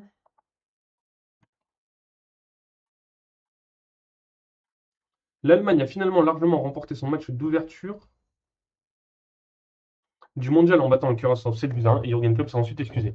J'aurais pu me mettre des baffes d'avoir dit ça, a-t-il dit, c'est juste sorti comme ça. Il ne faut y voir absolument aucune signification. Julian Nagelsmann n'a pas semblé en prendre ombrage. L'Allemagne a plein d'experts. Thomas et Jürgen sont des bons gars. Ils ont eu beaucoup de succès dans le foot. Ils peuvent parler de ce qu'ils veulent. C'est comme ça, a-t-il déclaré. Ok, en fait, c'est une polémique bidon. Bah, désolé les gars, je vous ai fait perdre du temps, les gars ou les filles, hein. Je vous ai fait perdre du temps. Il n'y a aucune polémique du côté de l'Allemagne. Rien du tout, nada à se mettre sous la dent. France 3, Sénégal 1. Intéressant. Intéressant. Quand même le Sénégal qui marque, hein. Il y a aucune personne qui voit l'équipe de France faire un clean sheet. Je trouve ça plutôt intéressant. Si je me sens licorne, je peux rester, évidemment. Il y a aucun souci. Dédicace à toutes les licornes présentes parmi nous. Alors, on va parler de quand même une équipe qui va faire son entrée en liste dans cette Coupe du Monde. En liste. Merci à Cassidy hein, pour le follow, ça fait extrêmement plaisir. Bienvenue dans la communauté Atri. On va parler de l'Argentine. L'Argentine, hein, alors ça va débuter cette nuit pour eux, hein, cette Coupe du Monde. Ce soir, équipe de France, cette nuit, Argentine-Algérie. Donc ça va être un match hyper intéressant à suivre. Je vous avoue que je me ferai sûrement la petite rediffusion. Hein, je vais pas me lever à 3 heures du mat pour ça, mais ça va être intéressant. Il y a aussi Irak-Norvège, je le rappelle, et Autriche-Jordanie à 6 heures du mat. Et on en parlera demain matin en live, évidemment. Alors, l'Argentine qui fait son entrée dans cette Coupe du Monde, on aurait pu arriver en meilleure forme. Avec une dizaine de joueurs concernés par des pépins physiques, l'Argentine est-elle prête à défendre son titre? Même si Lionel Messi a rassuré avec son alerte musculaire, l'Argentine remet son titre mondial en jeu, fragilisé par plusieurs cadres de retour de blessures. C'est un article de José Barroso à Kansas City pour l'équipe. L'immense soupir de soulagement lâché depuis Buenos Aires s'est prolongé jusque dans les couloirs de la FIFA et de la MLS. Victime d'une alerte aux ischios le 25 mai avec l'Inter Miami et plongé dans le formol ensuite, Lionel Messi est réapparu sur une pelouse à l'occasion du dernier match amical de l'Argentine, mercredi contre l'Islande, 3 buts à 0. Une vingtaine de minutes suffisant pour être décisif. Il a inscrit le deuxième but sur penalty et surtout rassuré sur son état. Le spectre d'un forfait de l'octuple Ballon d'Or France Football a été écarté, mais les doutes sur l'état des champions du monde sortants n'ont pas tous été levés. Pour autant, le président de la fédération, Chiqui Tapia, s'en est ému en marge de la cérémonie d'ouverture, observant dans une litote: on aurait pu arriver en meilleure forme. Avant même son entrée en lice contre l'Algérie 3 heures dans la nuit de mardi à mercredi, le tenant du titre a perdu 2 joueurs pendant la préparation. Victime d'une lésion au mollet à l'entraînement, Leonardo Ballardi a quitté le rassemblement et cédé sa place à Marcos Senesi. Nicolas Tagliafico, lui, devrait seulement manquer le rendez-vous contre les Fennecs. Touché au mollet gauche en amical contre le Honduras le 7 juin, le Lyonnais a été ménagé depuis, mais le staff compte sur lui pour la suite. On ira juste voir les compos probables de ces deux équipes après cet article. Tout. Une composition encore incertaine. Voilà pour l'écume, mais parmi les 26 noms cochés par Lionel Scaloni, pas moins d'une dizaine sont arrivés aux États-Unis en rémission de pépins plus ou moins sérieux. Parmi eux, des cadres incontournables. Messi donc, mais aussi Emiliano Martinez, fracture d'un doigt en finale de la Ligue Europa. Julian Alvarez, légère entorse d'une cheville en demi-finale retour de la Ligue des Champions. Christian Romero, genou après 2 mois d'indisponibilité à partir de mi-avril. Leandro Paredes, élongation aux ischios. Gonzalo Montiel et Nahuel Molina, lésions musculaires tous les deux. Thiago Almada, surcharge musculaire. Nico Paz, le genou. Ou encore Nico Gonzalez, douleur musculaire. Lionel Messi qui fait un malaise cardiaque à 3h46. Bagarre générale, drame dans les tribunes. What the fuck? C'est une prévision ça? C'est beaucoup et ces incertitudes ont d'ailleurs eu une incidence sur la liste. Le sélectionneur a sacrifié Marcos Acuna, membre de l'épopée de 2022, mais victime d'une contracture aux ischios fin mai pour ne pas compter trop d'éléments douteux dans son groupe. Dans la ligne droite finale, ce contexte a aussi joué en faveur de profils plus polyvalents, tels ceux de Valentin Barco, Facundo Medina ou Gonçalves. Ces derniers jours ont été plus rassurants. À l'exception de Tagliafico, Scaloni a pu s'entraîner avec tout son groupe, même si certains ont eu un programme allégé. À présent, la question est de savoir comment il va gérer le retour des convalescents et si ces derniers ne seront pas rattrapés en cours de route par ses fragilités. Almada a joué les 2 matchs amicaux, Romero est entré à chaque fois, passe à disputer 1 heure contre l'Islande. Alvarez, lui, a été ménagé lors des 2 rencontres et pourrait laisser Lautaro Martinez commencer le tournoi en pointe. Paredes est lui aussi pressenti pour commencer sur le banc. Quant à Dibu Martinez, il a retiré son emplâtre en milieu de semaine dernière et entend tenir sa place. Il va bien, il s'entraîne normalement, soufflé le sectionneur lundi en conférence de presse.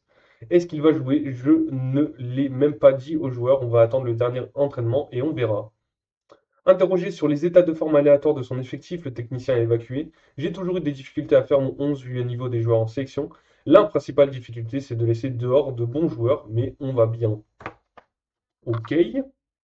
La principale interrogation est sur les côtés. À droite, Montiel et Molina en sont au même point. À gauche, Medina est favori pour suppléer Tagliafico. Mais Scaloni a essayé plusieurs formules comme Lisandro Martinez latéral et pourrait aussi opter pour une défense à 3. On teste toujours différentes choses, précise-t-il.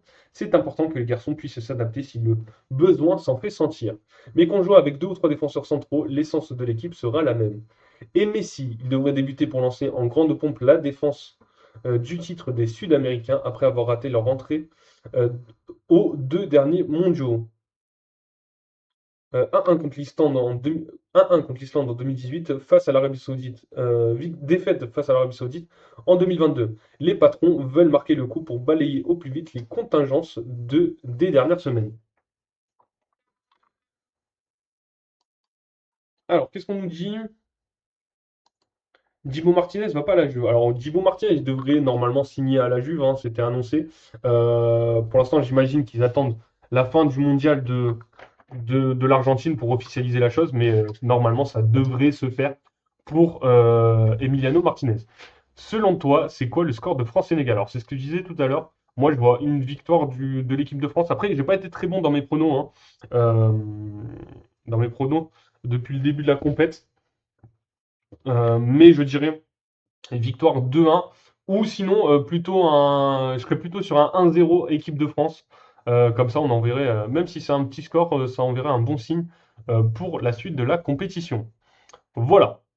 Dites-moi hein, dans le chat qu'est-ce que vous voyez comme, euh, comme résultat et qui seraient vos buteurs aussi. Bah, alors je vous le demande, mais moi en buteur je mettrais le Kicks, hein, Kylian Mbappé en tant que buteur de l'équipe de France ce soir contre le Sénégal. Donc on parlait de l'Argentine. L'Argentine va jouer contre l'Algérie. L'Algérie qui a plutôt fait une très bonne prépa contre les Pays-Bas, puis contre je sais plus quelle équipe ils ont joué, nos amis algériens. C'est pas le Chili, je crois, ou quelque chose comme ça. À Bolivie, pardon, où ils ont gagné 4-0. Ça va, mon avis? Oui, ça va très bien, mon frérot Trustus. Bienvenue une nouvelle fois sur le chat. Est-ce que je passe une bonne journée? Effectivement, je passe une très bonne journée, hein. On est en live cet après-midi. Ce matin, on n'a pas pu faire le live, mais on est quand même présent, hein. On reviendra demain 10h midi pour discuter de l'actualité football. Mais on est là cet après-midi comme ça, juste avant l'équipe de France. Ça nous permet de faire une preview des matchs de ce soir et des matchs des Bleus. Donc si vous avez des questions, je le rappelle, des choses à dire, hein, n'hésitez pas, les amis, à venir discuter, que ce soit sur TikTok ou Twitch, ou même pour ceux qui regardent la rediffusion sur YouTube ou les plateformes de podcast. Voilà. En tout cas, j'espère que vous passez aussi une bonne journée, hein, que vous avez passé une bonne matinée, un bon début de semaine, hein, et que vous êtes content de se retrouver en live euh, jusqu'à encore une bonne demi-heure, donc au moins jusqu'à 17h, les amis. Donc sur les compos probables entre Argentine et Algérie, on voit un 4-3-3 proposé par Flashcore avec Dibou Martinez qui devrait bien être présent. Medina à gauche en défense. Otamendi, Romero. À droite, Molina, le latéral de l'Atlético Madrid. Le milieu de terrain, alors ça c'est vraiment le milieu de terrain de la Coupe du Monde d'il y a 4 ans avec Enzo Fernandez, McAllister et De Paul. Alors est-ce que ça sera eux ou plutôt peut-être, comment il s'appelle? Nico Pass ou Valentine Barco? Valentine Barco ça m'étonnerait, mais peut-être Nico Pass. Euh, et en attaque, on aurait plutôt Lautaro Martinez au lieu de Julian Alvarez sur ce premier match, avec Léo Messi et à gauche Thiago Almada. Là aussi, on peut s'attendre potentiellement à un autre attaquant. Julian Alvarez devrait rentrer en cours de match, normalement. Un exploit de l'Algérie. Alors, l'exploit de l'Algérie, potentiellement en vrai, hein, l'Argentine arrive pas forcément en forme. Ils auraient pu être plus en forme, hein, c'est ce qu'on a lu dans l'article. Ils ont des joueurs très très intéressants. On le voit sur cette compo de l'Algérie avec Lucas Zidane dans les cages, Rami Ben Sebaini, Adjam en défense centrale, c'est ce qui devrait être visible. Après, dites-moi hein, si vous voyez une autre compo pour l'Algérie, j'avoue que j'ai pas forcément suivi. Ait Nouri à gauche, à droite Belgali, là pour le coup c'est plutôt du sûr. Au milieu de terrain, Ben Taleb, Boudaoui. Alors Boudaoui, oui, Ben Taleb. Là aussi, il y a encore des questions. Et sur cette attaque de l'Algérie, on aurait Ibrahim Maza derrière Mohamed Amoura en attaque.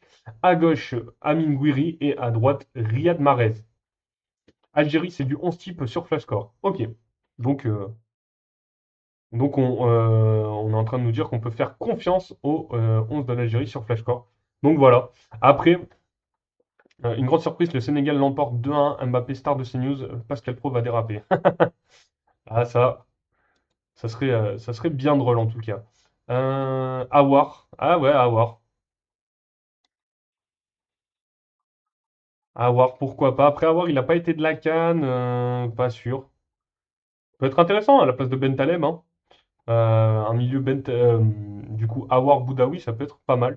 Au niveau des cotes, alors là aussi, les cotes sont assez étranges quand même. C'est encore plus élevé que le France-Sénégal. On rappelle, France-Sénégal, hein, c'est à peu près comme l'Argentine, 1,40, 1,50 à peu près sur les cotes. Je rappelle, les amis, faites extrêmement attention si vous faites des paris sportifs, hein. On parie que l'argent qu'on peut se permettre de perdre. On ne fait pas n'importe quoi. On met pas le PEL ou les études des enfants là-dedans. En tout cas, 1,43 de cote pour l'Argentine et pour l'Algérie, ça serait une cote à 7,50, 7,80, voire 8. Ça me paraît plutôt énorme, hein. Le Sénégal, c'était pareil aussi. Voilà, si on est un peu neutre, honnêtement, ça me paraît élevé, hein. Pourquoi pas un petit truc sur le Sénégal. On met victoire ou match nul. Ouais, hein, victoire ou match nul du Sénégal ou de l'Algérie, franchement, il y a moyen de prendre un beau billet, hein. Parce que là, 4,50 le match nul, 4,70 je vois, ça me paraît beaucoup trop quand même. Moi, j'annonce 2 buts de Messi, dont un coup franc magistral. Ah, ça, j'aime bien les bons pronos comme ça. Faudrait dire une victoire 2 buts à 0 pour l'Argentine, mon cher Lenny. C'est très élevé. Pièce sur le Sénégal et pièce sur nul ou l'Algérie. Alors, moi, je mettrais quand même France-Sénégal. Après, est-ce que je suis impartial? Je sais pas. Mais je mettrais bien match nul entre l'Argentine et l'Algérie et victoire de la France.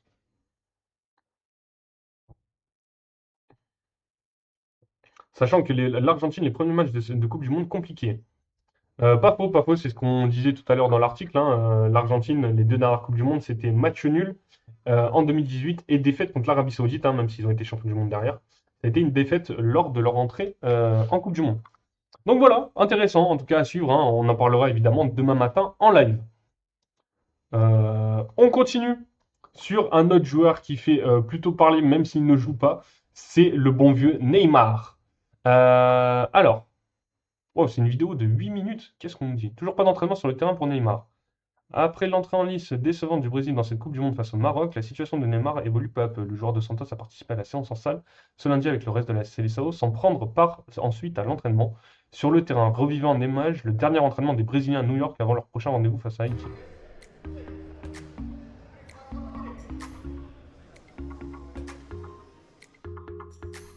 Alors, on va pas se taper l'entraînement du Brésil, mais en tout cas, ce que je voulais vous dire, on prépare potentiellement une vidéo sur la Seleção sur la chaîne YouTube. Euh, donc on est encore en écriture. Et concernant Neymar, les amis, qu'est-ce que vous pensez? Est-ce que Neymar peut être un élément clé de cette sélection brésilienne? Alors c'est vrai qu'on s'est posé plusieurs fois la question, ça m'intéresse, hein, vos réponses. N'hésitez pas, c'est maintenant que j'ai besoin de vos réponses. Est-ce que Neymar, déjà, alors faut qu'il soit en forme physique évidemment, mais même peut-être en tant que joueur d'expérience dans ce groupe, est-ce que potentiellement ça peut être un élément clé, sachant que ou un élément, je sais pas, déclencheur, même sur une entrée en jeu, sur des matchs importants, on sait qu'il sera pas titulaire avec Carlo Ancelotti, hein. Carlo Ancelotti, il a cédé à la pression du peuple pour le sélectionner, mais pourquoi pas, est-ce qu'il peut apporter plus que ces attaquants brésiliens qui font pas forcément le travail? Dites-le moi dans le chat. Est-ce que Neymar peut débloquer la magie brésilienne que l'on veut revoir? C'est vrai que cette équipe brésilienne n'est pas forcément très intéressante, elle n'est pas très fun à voir au niveau du jeu. Donc, dites-moi. Et sinon, ce que vous pensez globalement de cette équipe brésilienne, hein, du match contre le Maroc, ça m'intéresse de savoir. Merci à Arthur pour le follow. Bienvenue dans la communauté Hattrick. Merci beaucoup, hein, toujours de plus en plus, hein, à chaque live pour venir discuter avec nous de l'actualité football. Donc, Neymar, élément clé du Brésil. Oui, non. Euh, Merci Arthur pour les cadeaux. Tom, pour le Tom à la tomate, c'est ça. Merci beaucoup. Ça fait extrêmement plaisir, hein, des cadeaux. Un cadeau fait toujours extrêmement plaisir. Donc, merci beaucoup, mon ami. Les amis sur Neymar, qu'est-ce que vous en pensez? Après, peut-être j'essaie de vous donner mon avis sur cette sélection brésilienne. Est-ce qu'il y a des avis intéressants? Pas du tout. Rien. Nada, niet, que dalle.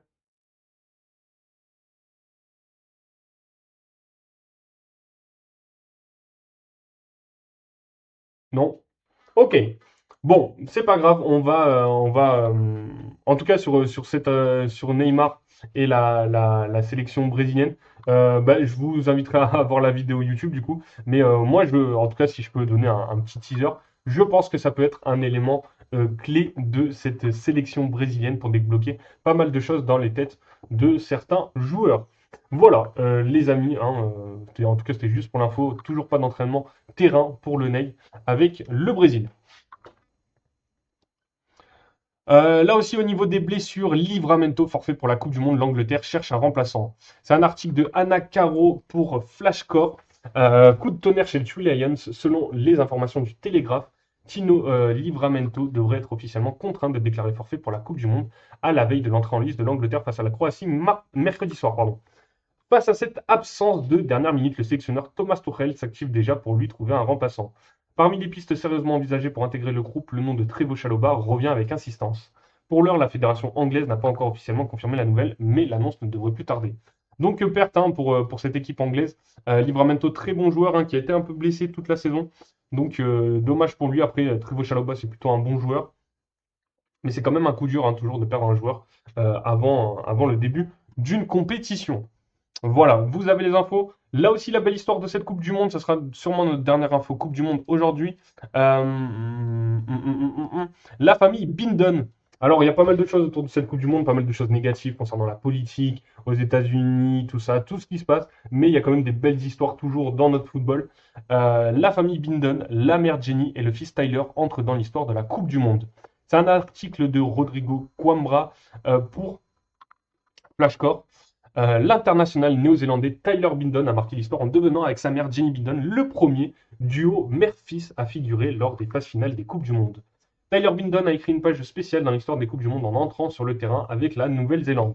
Lors du match nul face à l'Iran dans le cadre de la première journée de la phase de groupe du Mondial 2026, le défenseur central néo-zélandais est entré en jeu et pour sa première apparition en phase finale de Coupe du Monde, a rejoint sa mère Jenny Bindon dans les livres d'histoire.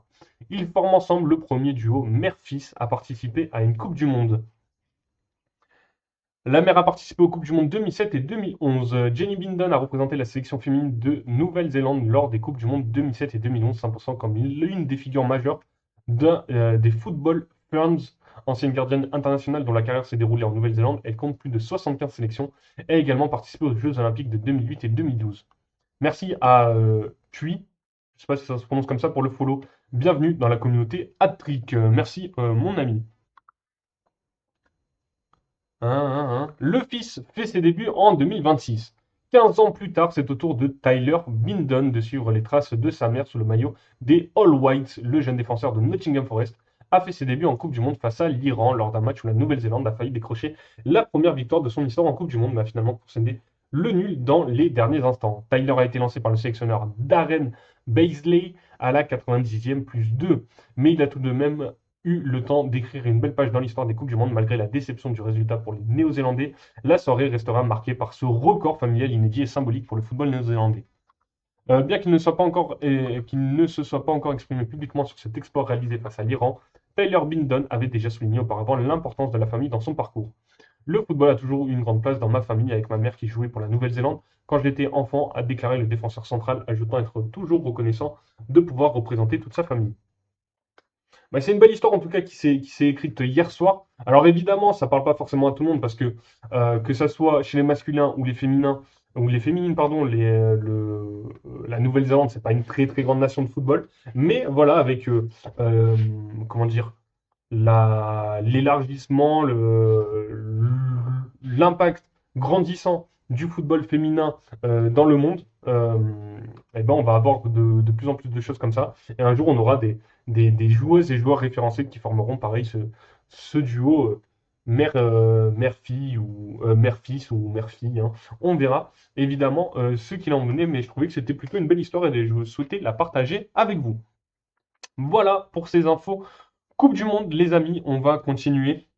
Vous connaissez, après la Coupe du Monde, les infos mercato et on va voir notre Italien favori, Fabrizio Romano. Qu'est-ce que nous a donné Fabrizio Romano hein, s'il est pareil, il y a des transferts dont vous souhaitez parler, des re-signatures, n'hésitez pas, on va en discuter. Alors,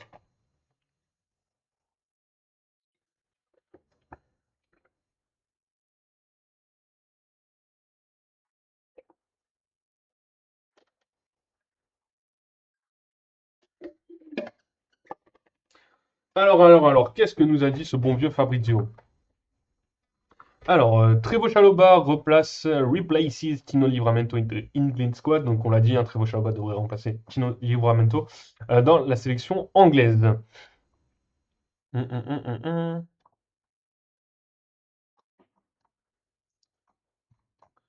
Quelles sont les dernières infos? Breaking! Bernardo Silva has now officially signed. Bernardo Silva a officiellement signé son contrat avec le Real Madrid. Le Here We Go devrait arriver d'ici une semaine et sera confirmé par le milieu de terrain portugais qui devrait signer un contrat de 2 ans plus une année en option. Une année en option. Il était voulu par José Mourinho, donc Bernardo Silva, on l'avait dit après 10 ans du côté de Manchester City va rebondir du côté du Real. Donc plutôt une belle porte de sortie pour lui à 32 ans. Euh, Aucun doute depuis la semaine dernière sur Nico Paz qui préfère rester du côté de Com pour une saison de plus. Surtout après la signature de Bernardo du côté du Real Madrid. Mais Com et le Real sont toujours en discussion pour trouver la meilleure solution autour de Nico. Euh, Toutes les parties sont en contact. Donc Nico Paz qui voudrait rester encore une année et participer à la Ligue des Champions, si je dis pas de bêtises, pour Com. Euh, et donc, il voudrait garder un élément essentiel de leur jeu. Salut à Vincent BTI. Sur le live, bienvenue une nouvelle fois, mon ami. Si tu as des questions, des affirmations, n'hésite pas. On est là pour discuter de l'actualité football. On a parlé de tout ce qui est la Coupe du Monde. On est en train de parler des infos Mercato. Prédiction Pagis à Nice. Ah ouais? Après, je crois que j'avais vu. Comme quoi, il pourrait signer du côté de l'Olympique de Marseille pour 20 millions d'euros, Pablo Pagis. Donc, après, moi, je le prends, hein. Peut-être pas à 20 millions quand même, hein, faut pas déconner.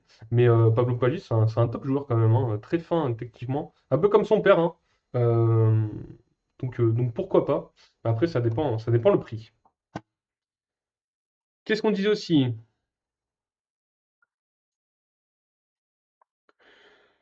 Tottenham est entré dans la course pour signer Sandro Tonali. De Zerbi veut que Tonali soit la nouvelle star de son milieu de terrain. Euh, pour son milieu de terrain idéal pour step up du côté de Tottenham. Pour step up le niveau de Tottenham, pardon. Les Spurs sont prêts à faire face à Manchester City et Arsenal dans la course pour Tonali pour un nouveau projet ambitieux.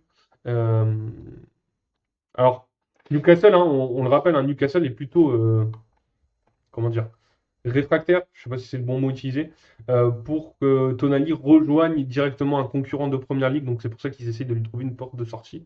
Plutôt en Italie. Mais après, ça dépend le prix mis. Il pourrait quitter et rester du côté de la Première Ligue. Donc Sandro Tonali, hein, au cœur des tractations en ce moment au niveau des transferts. Understand, Ruben Amorim has signed his contract as new AC Milan head coach until June 2028. On disait Ruben Amorim, nouveau coach du Milan AC. Vous avez entendu mon super accent anglais. The agreement is valid for 2 years with one more season as option, as always reported. Here we go, formally confirmed. Ruben Amorim, on disait après son départ en eau de boudin de Manchester United, hein, moi je trouvais que c'était plutôt un bon coach, même si son histoire avec Manchester United est puis le foin. Ça restait quand même un bon coach et qui serait sûrement un des futurs top coach mondial. Our face is shining today, chef, t'es le boss. Merci beaucoup, ça fait extrêmement plaisir, mon cher Gara. Mais ouais, du coup, l'accent anglais a fait plaisir.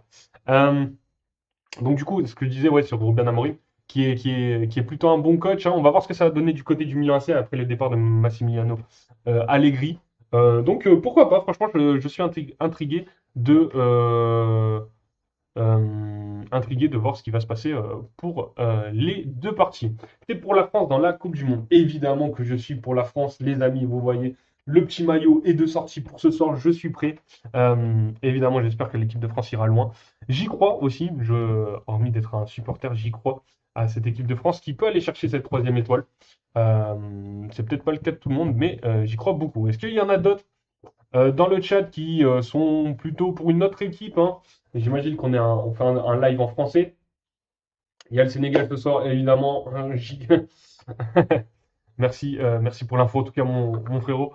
Mais est-ce qu'il y a d'autres personnes qui sont pour d'autres sélections dans cette Coupe du Monde? Ça m'intéresse de savoir hein, si on a un peu un live multiculturel. Euh, ce serait plutôt cool de voir qui est pour qui en ce moment. Mais en tout cas, j'espère qu'il y a beaucoup de Français tout de même. Je sais qu'il y a beaucoup, on a un ou deux Algériens, on a des Sénégalais aussi, j'avais vu. Dites-moi les amis. Officiel, le Real Madrid confirme un nouveau deal avec Tony Rudiger. Le défenseur allemand devrait signer un an de plus du côté du Real. Voilà, deal approuvé aussi par José Mourinho. Voilà, histoire de faire la transition avec d'autres joueurs. Antonio Rudiger va rester du côté du Real pour le plus grand bonheur d'Adil Rami, les amis. Euh, Marcus Rashford va retourner du côté de Manchester United. Mais il a une option de 30 millions. Il a une clause de 30 millions. Euh, ah non, pardon. Pardon. Marcus Rashford va retourner du côté de Manchester United car la clause de 30 millions que pouvait débloquer le Barça n'a pas est maintenant expirée. On se souvient, on en avait parlé, hein, Marcus Rashford qui souhaitait rester du côté du Barça. Le Barça souhaite faire rester Marcus Rashford, mais pas au prix de 30 millions. Donc c'est pour ça qu'ils l'ont laissé retourner du côté de Manchester United et vont essayer de négocier un nouveau deal ou un nouveau prêt pour faire revenir les liens anglais. Voilà. Et Manchester United prend le temps pour prendre sa décision, hein. Maintenant, avec le départ de Ruben Amorim, pourquoi pas le retour de l'enfant du peuple hein, du côté de Manchester United avec Michael Carrick. Moi, franchement, ça m'enchanterait hein, de revoir Rashford du côté de Manchester, hein. Je pense que son histoire n'est pas finie du côté de Man U. Franchement, le jeu espagnol, je ne suis pas le plus grand fan. Enfin, pas le plus grand fan de Rashford dans ce Barça. Donc, franchement, un retour du côté de Manchester, ça me ravirait. Manchester City a trouvé un accord pour signer Herman Malonga, le nouveau défenseur central du Paris Saint-Germain. Le talent né en 2008 a accepté tous les termes offerts par Manchester City et va rejoindre le projet de Manchester City, hein. Donc défenseur du Paris Saint-Germain chez les jeunes va rejoindre Manchester City, Herman Malonga. Donc on suivra ça de près. C'est un 2008 lui. Attends, 2008 ça veut dire 2, 10, 12 et 6. Il a 18 ans? Putain, sur la photo, il en fait plus, hein. Mais en tout cas, félicitations à lui. Bien content que Rashford, Bernardo Silva, il a 15 ans, c'était pas mal. Ouah, t'es dur quand même, mon ami. Après, Rashford, hein, il a jamais. Il y a un moment, on a cru que c'était peut-être le crack qu'on pensait être, qu'on pensait, mais qu'au final, ça l'a pas fait. Ça reste quand même un très bon joueur. Après, Bernardo Silva, c'est quand même un sacré joueur, hein, un très très bon joueur de collectif. C'est sûr que c'est pas la star de l'équipe, mais c'est un super joueur, Bernardo Silva, les frérots. Pop, pop, pop, pop. On continue. Seny Mayulu va signer un nouveau contrat avec le Paris Saint-Germain jusqu'en 2031. Ça, c'est cool. Deux top clubs anglais étaient en discussion pour le faire signer. Donc, voilà, le Paris Saint-Germain qui va cadenasser Seny Mayulu. Ok. Ivan Juric va devenir le nouvel entraîneur de Monza en Serie A. Ok.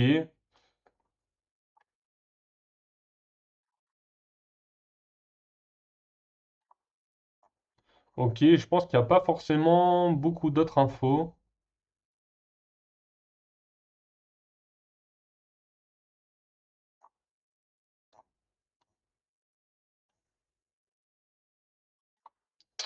Euh, L'Udinese a activé la clause de rachat permanente pour Nicolo Zaniolo, donc Nicolo Zaniolo devrait rester du côté de l'Udinese pour 5 millions d'euros. Voilà, hein, lui qui était annoncé comme un crack il y a très longtemps, ben voilà, il devrait rester. Boadi se rapproche de Liverpool. C'est vrai qu'on en avait entendu parler. Pour l'instant, j'ai pas plus d'infos que ça. Bon, on est toujours sur Fabrizio. On va essayer de trouver d'autres infos quand même. Pop, pop, pop, pop, pop. J'ai l'impression qu'il n'y a pas grand-chose de plus hein, sur les infos mercato. Saïbari, Nathaniel Brown du côté de Manchester, du Bayern, pardon. C'est plutôt réglé, j'ai l'impression. Bon, Sabri Lamouchi qui a été viré, on en a parlé. Robert Lewandowski a décidé. Deciding soon on Chicago for a program. Aurait décidé de rejoindre Chicago et la MLS pour un contrat de 2 à 3 ans. Euh, ok. Potentiellement, Robert Lewandowski du côté de la MLS, hein, donc pour 2 3 ans. La Juventus a activé l'option d'achat de 5 millions d'euros pour Jérémy Boga. Parfait. Jérémy Boga s'en va du côté de l'OGC Nice. Je suis plutôt heureux. Vous avez des nouvelles de Griezmann? Mais Griezmann, hein, de toute façon, il va démarrer tranquillement sa saison avec Orlando après la Coupe du Monde, hein, je pense.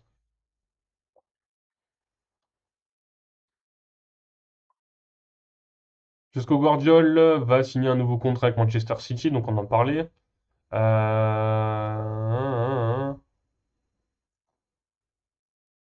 Ok, ok, ok.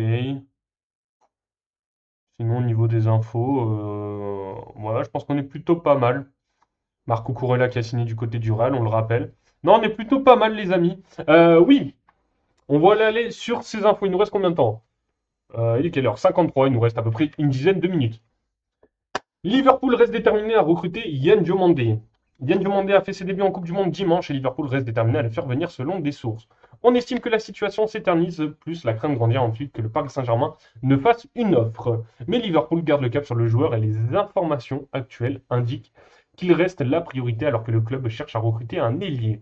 L'international ivoirien a livré une prestation pleine d'énergie alors que sa sélection a démarré par une victoire face à l'Équateur et d'autres prestations convaincantes lors de la Coupe du Monde pourraient même attirer d'autres grands clubs. Cela jouerait en faveur de son club actuel, le RB Leipzig, mais Liverpool souhaite éviter toute surenchère et selon nos informations, le club continue de travailler sur ce dossier au cas où une avancée serait possible. Il est vrai que le club garde Bradley Barcola dans son viseur au cas où il manquerait Diomandé, comme nous l'avions déjà évoqué sur Flashcore début juin, mais des sources ont indiqué cette semaine que Liverpool reste bien en contact pour un éventuel transfert de Diomandé et souhaite trouver un accord. Par ailleurs, d'autres changements pourraient intervenir en attaque puisque certaines rumeurs évoquent une possible ouverture de Liverpool à un départ de l'actuel attaquant Cody Gakpo. Il a été suggéré que l'international néerlandais serait ouvert à un nouveau défi et des sources confirment que son avenir est incertain et qu'un départ après la Coupe du Monde est envisageable. Le joueur n'est pas activement sur le marché, mais le club étudiera toute offre reçue. La période est intéressante à Liverpool qui a remplacé l'entraîneur Arne Slot par Andoni Iraola et le club semble clairement s'orienter vers une mini-reconstruction. Donc voilà, quid de Koji Gakpo, quid de Yann Diomandé hein, qui est pas mal demandé aussi. Je crois que ça parlait de lui à Manchester United, donc une attaque avec 100% africaine hein, du côté de Manchester United avec Brian Mbeumo, Amad Diallo et Yann Diomandé. Ça me plaît, ça me plaît. Donc pourquoi pas. On verra ce qui se passe hein, pour la pépite ivoirienne hein, qui a fait plutôt un bon match pour son entrée là aussi avec la Côte d'Ivoire. On parlait de Liverpool, Hugo Ekitike devrait réintégrer l'effectif de Liverpool plus tôt que prévu. L'attaquant de Liverpool, Hugo Ekitike, devrait effectuer son retour plus tôt que prévu, ce qui représente un énorme coup de pouce pour l'entraîneur Andoni Iraola. Ekitike s'est rompu le tendon d'Achille en tentant un sprint lors de la défaite 2-0 face au Paris Saint-Germain le 14 avril et s'est vu attribuer un temps de récupération estimé à 9 mois, ce qui signifiait un retour possible entre janvier 2027 et avril 2027. Cependant, dans un retournement de situation majeur, l'équipe rapporte désormais que l'attaquant français vise un retour à l'entraînement à l'automne avec l'objectif de rejouer avec Liverpool le 26 décembre. Le joueur de 23 ans a subi une opération réussie à Londres quelques jours après sa blessure et a été aperçu en béquille lors de la dernière journée de la saison contre Brentford alors que les supporters craignaient le pire. L'équipe ajoute qu'Ekitike pourrait retrouver ses coéquipiers de l'équipe de France dans les prochaines semaines alors qu'ils poursuivent leur parcours en Coupe du Monde de l'autre côté de l'Atlantique sans lui. Le sélectionneur Didier Deschamps a qualifié cette blessure de gros coup dur. D'autant plus que l'attaquant venait de marquer avec la France lors de la victoire 2-1 contre le Brésil, quelques semaines avant sa blessure. Et Ekitike avait inscrit 17 buts toutes compétitions confondues avant sa blessure. Et s'il peut rejoindre Alexander Isaac en attaque en décembre, cela offrirait à Iraola un avantage considérable pour aborder la seconde moitié de la saison. À seulement 23 ans, Ekitike possède un avenir très prometteur et Liverpool veillera à ne pas précipiter son retour afin d'éviter toute complication supplémentaire. On le rappelle, hein, Avant sa blessure, hein, Hugo Ekitike partait comme le favori en tant que titulaire dans cette attaque de l'équipe de France, comme quatrième larron. On avait vu une super connexion entre lui et Kylian Mbappé, et donc c'était lui qui était destiné à jouer sur le côté gauche de l'attaque de l'équipe de France. On parle de Hugo Ekitike, on va parler de son ancien coach qui pourrait arriver du côté du RC Lens. Alors on parlait plutôt d'un Olivier Pantaloni. Finalement, c'est l'Allemand Dino Topmöller, entraîneur-joueur au Luxembourg, ancien adjoint de Nagelsmann et adepte du 3-4-3, qui est Dino Topmöller, le nouvel entraîneur du RC Lens. Le nouvel entraîneur du RC Lens, l'Allemand Dino Topmöller, parle couramment français et a été le confident des Bleus du Bayern Munich du temps de Julian Nagelsmann, dont il fut un adjoint précieux. Alors, bonne nouvelle quand même pour la Ligue 1, je sais pas, mais Olivier Pantaloni, voilà, qui était pressenti hein, parmi les favoris pour signer du côté du RC Lens. Retournement de situation, déjà retournement de situation que Pierre Sage quitte le RC Lens, qui ne laisse pas passer l'opportunité Crystal Palace. L'ancien entraîneur de Lorient qui était parmi les favoris, finalement, ça serait le recrutement d'un. Alors c'est quand même un top entraîneur hein, qui a gagné l'Europa League, si je dis pas de bêtises, il y a 2 ans avec Francfort et donc qui va rejoindre le banc du RC Lens. Plutôt bonne nouvelle hein, pour mes suiveurs de l'OGC Nice. Euh, Olivier Pantaloni serait libre pour rejoindre Nice, pourquoi pas, ça peut être une opportunité pour les Rouges et Noirs. Voilà, toujours tout ramener à Nice, ouais, c'est ce que j'aime bien faire, et j'en ai rien à foutre. En tout cas, le nouvel entraîneur du RC Lens, l'Allemand Dino Topmöller, parle couramment français, a été le confident des Bleus du Bayern Munich du temps de Julian Nagelsmann, dont il fut un adjoint précieux. Je me répète, c'est un article de Régis Testelin pour l'équipe. Lens a officialisé le successeur de Pierre Sage mardi. Dino Topmöller a 45 ans, il est allemand et il est le fils de Klaus Topmöller, 74 ans, un ancien international, 3 sélections, ayant fait les beaux jours de Kaiserslautern dans les années 1970, avant de réussir une grande carrière d'entraîneur, Eintracht Francfort, Bochum, Hambourg. Consacré par une finale de Ligue des Champions perdue avec les Leverkusen en 2002 face au Real Madrid de Zinedine Zidane. D'accord, ok. C'est le coach de Leverkusen, hein, vous connaissez le fameux but de Zizou, la belle reprise en 2002. Il était coach de Leverkusen, l'équipe défaite, face au Real de Zizou. La carrière d'attaquant de Dino a été bien plus modeste que celle de son père. Il n'a jamais joué en première division allemande et n'a pas disputé la moindre minute sous le maillot de Manchester City où il avait signé 1 an en 2000. Sachant qu'en 2000, Manchester City, ça devait pas être une grande équipe. Je crois qu'ils étaient même en Championship, hein, si je dis pas de bêtises. Mais il a été un bon attaquant dans les divisions inférieures, disputant notamment 128 matchs en Bundesliga 2, avec 20 buts. Le natif de Vadern en Sarre est devenu entraîneur-joueur au Luxembourg à l'âge de 33 ans dans le club de Ham Benfica, qu'il a hissé de deuxième en première division. Une réussite qui lui a ouvert les portes du F91 du Delange, l'un des grands clubs du pays avec lequel il était champion du Luxembourg 3 fois d'affilée, 2017, 2018, 2019. Réussissant même à qualifier son équipe pour les phases de groupe de la Ligue Europa. Après avoir, Après avoir ensuite passé 6 mois à la tête du Royal Excelsior Viton de juillet à décembre 2019, un club de deuxième division belge qu'il a quitté en raison de dissensions avec la direction. Topmöller est devenu l'adjoint de Julian Nagelsmann au RB Leipzig, puis dans la foulée au Bayern Munich, où l'actuel sélectionneur de l'Allemagne a été le boss durant 2 ans, 2021-2023. Au Luxembourg et en Belgique, Topmöller a commencé tout en bas. Il a découvert le métier de numéro 1 et a appris le français. Des résultats décevants en Ligue des Champions. À Leipzig et à Munich, dans le siège de Nagelsmann, il s'est forgé au plus haut niveau en devenant notamment l'interlocuteur privilégié des joueurs français du vestiaire bavarois. Dayo Upamecano, Benjamin Pavard, Lucas Hernandez, Corentin Tolisso, Kingsley Coman, Tanguy Kouassi ou Matistel. À l'automne 2021, lorsque Nagelsmann, cloué au lit par le Covid, avait été incapable de s'asseoir sur le banc, il avait confié le Bayern à son homme de confiance, convaincu qu'il avait à la fois le niveau et les codes. Dino est un type calme et compétent, c'est tout sauf un rigolo. Et puis il a été numéro 1 et il a l'habitude de la caméra, avait dit son boss.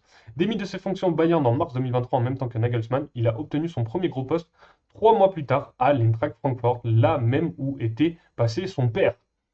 Avec lui, l'équipe a terminé 6e de Bundesliga en 2024, puis 3e en 2025 et qualifié en Ligue des Champions, ce qui fut un exploit considérable. Mais l'Eintracht n'a pas été à la hauteur en C1, une seule victoire contre Galatasaray, 6 défaites et un match nul pour terminer à une très décevante 33e place. Ah non, c'est pas lui qui. Mais je suis un ouf, en fait, c'est à 18h, je crois, qui est. qui est champion avec Francfort. À l'arrivée, Top Moller, limogé le 18 janvier 2026, sur le lendemain d'un match nul contre le Verden, n'aura dirigé que les 6 premières rencontres de la Ligue des Champions, les 2 dernières contre Karabakh et Tottenham, ayant été perdues par son successeur sur le banc, Denis Schmidt, qui avait effectué l'intérim avant l'arrivée d'Albert Riera. Merde, alors c'est qui le coach de Francfort? Francfort, Europa League.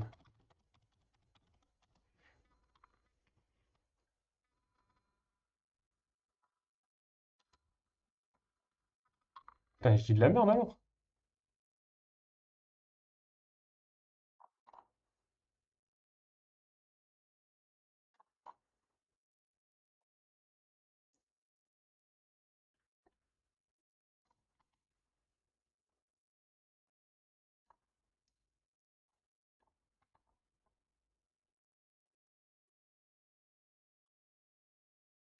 C'était qui le coach des amis?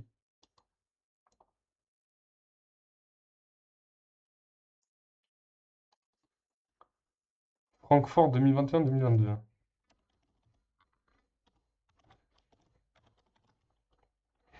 2021-2022. Ah, c'était déjà en 2022? Ah, effectif détaillé. Ok, Kevin Trapp. Who is the coach?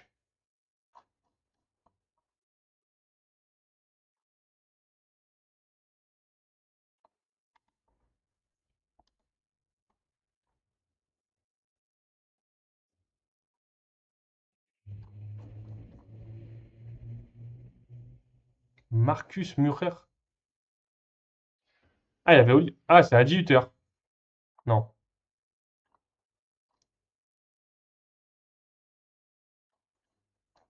Ah, c'est ça.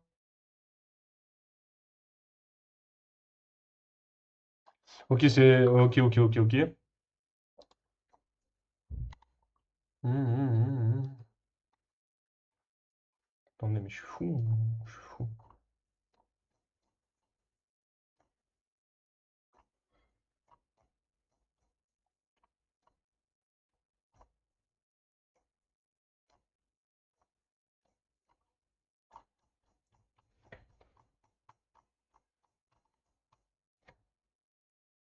Ah, c'est Oliver Glasner, voilà. Ok, c'est Oliver Glasner qui est le coach quand il gagne cette foutue Europa League. Ok. Euh, Ok, bref. Mais il a quand même fait bon, du travail intéressant du côté de Francfort, mais du coup, c'est lui qui a un peu, qui les a un peu plongé dans la décadence cette saison, c'est ça? Identifié par l'AC Milan, Naples et Crystal Palace. Son bilan n'a pas été bon en Ligue des Champions, mais c'est une épreuve qu'il connaît, c'est déjà ça. Alors qu'il avait été identifié par l'AC Milan, Naples et Crystal Palace et que l'Arabie Saoudite l'avait aussi ciblé, Top Moller a donc choisi Lens et réciproquement père de 2 garçons, dont Lionel, 15 ans actuellement, au centre de formation de l'Eintracht. L'Allemand est décrit comme un personnage stable et structuré, fidèle au même environnement depuis des années, assis sur un esprit de famille qui emporte tout. Fi et longiligne, il est resté très sportif, il commence ses journées en promenant son chien et il court et s'entretient. Le football est sa passion évidemment, il la vit en tacticien curieux, adepte du 3-4-3 à la lançoise, offensive et intense, ce qui a été un atout dans sa nomination comme sa francophilie. Dans les clubs où il est passé, il s'est toujours attaché au projet, aux joueurs, au staff, à l'ADN local. En janvier, il a dit avoir accepté la sentence des dirigeants de Francfort, mais il a vécu cette séparation de façon douloureuse. L'intéressé décrit comme aimant, entraînant, humble, pas du genre à la ramener sur ces 2 saisons à côté des stars du Bayern, passionné, stable et réfléchi, facile à vivre et prêt à embarquer tout un club derrière lui. Ainsi est perçu le nouveau coach du Racing. Il fallait au moins cela pour passer derrière Pierre Sage, mais le plus dur va vite commencer. Donc, est-ce que vous pensez que c'est un excellent choix de la part du board lensois? C'est ce que je viens de voir dans les commentaires. Voilà, bon, ça fait 2h10, on a passé 17 heures les amis, on va s'arrêter là pour aujourd'hui. Il nous restait 2 infos, mais on aura le temps d'en reparler. Le chantier des gardiens du côté du Paris Saint-Germain, on verra là aussi, vous inquiétez pas, on pourra en parler. Et juste l'info en Serie A, c'est que Maurizio Sarri, après son départ de la Lazio, hein, son deuxième passage du côté de la Lazio, il a quitté le club, hein, vous le savez, cet été. Et donc, il devrait débarquer du côté de l'Atalanta pour le coach qui fume à peu près 3 paquets et demi par jour de clubs qui fument sur les bancs de touche. Mais vous connaissez, hein, c'est plutôt un bon coach, hein, il a fait un sacré taf du côté de Naples. Même du côté de Chelsea, je crois qu'il a une Ligue Europa quand même. Et il a entraîné la Juve, puis la Lazio. Donc voilà, hein, vous avez un peu toutes les infos de l'actu foot aujourd'hui. Évidemment, on parlera du match de l'équipe de France ce soir. Allez les Bleus, évidemment, en espérant que le Kicks vienne marquer, que toute l'équipe vienne marquer, hein, et qu'on passe un bon moment de football ce soir. Force aussi à l'Argentine et à nos amis algériens. Merci à Bonso pour le follow, pour la fin de ce live. Merci beaucoup à tous. Merci pour les cadeaux aussi de la part d'Arthur. Merci à tous ceux qui sont passés sur le live. On se retrouve demain. Alors, vous connaissez, là aujourd'hui, c'était un peu spécial, mais vous connaissez le principe. On est en live tous les matins, 10h midi, sur TikTok et Twitch. Donc, n'hésitez pas à nous follow, comme ça, vous recevrez les notifications quand on est en live, ou même à vous abonner. Ou sinon, vous avez tous les replays sur la chaîne YouTube AtrickFR, sur les plateformes de podcast si vous préférez nous écouter dans le métro ou dans le train ou peu importe quand vous voulez, ou même sur les chiottes, vous pouvez nous écouter. En tout cas, merci à tous d'avoir été présents. La chaîne YouTube, les plateformes de podcast, Apple Podcast, Spotify, Deezer, Amazon Music. Et évidemment, tous les réseaux sociaux, Instagram, Facebook, Snapchat, Thread et X. Les amis, on se retrouve demain 10h midi. Passez une bonne journée et à demain et une bonne soirée. Ciao, ciao les amis. Ciao, ciao.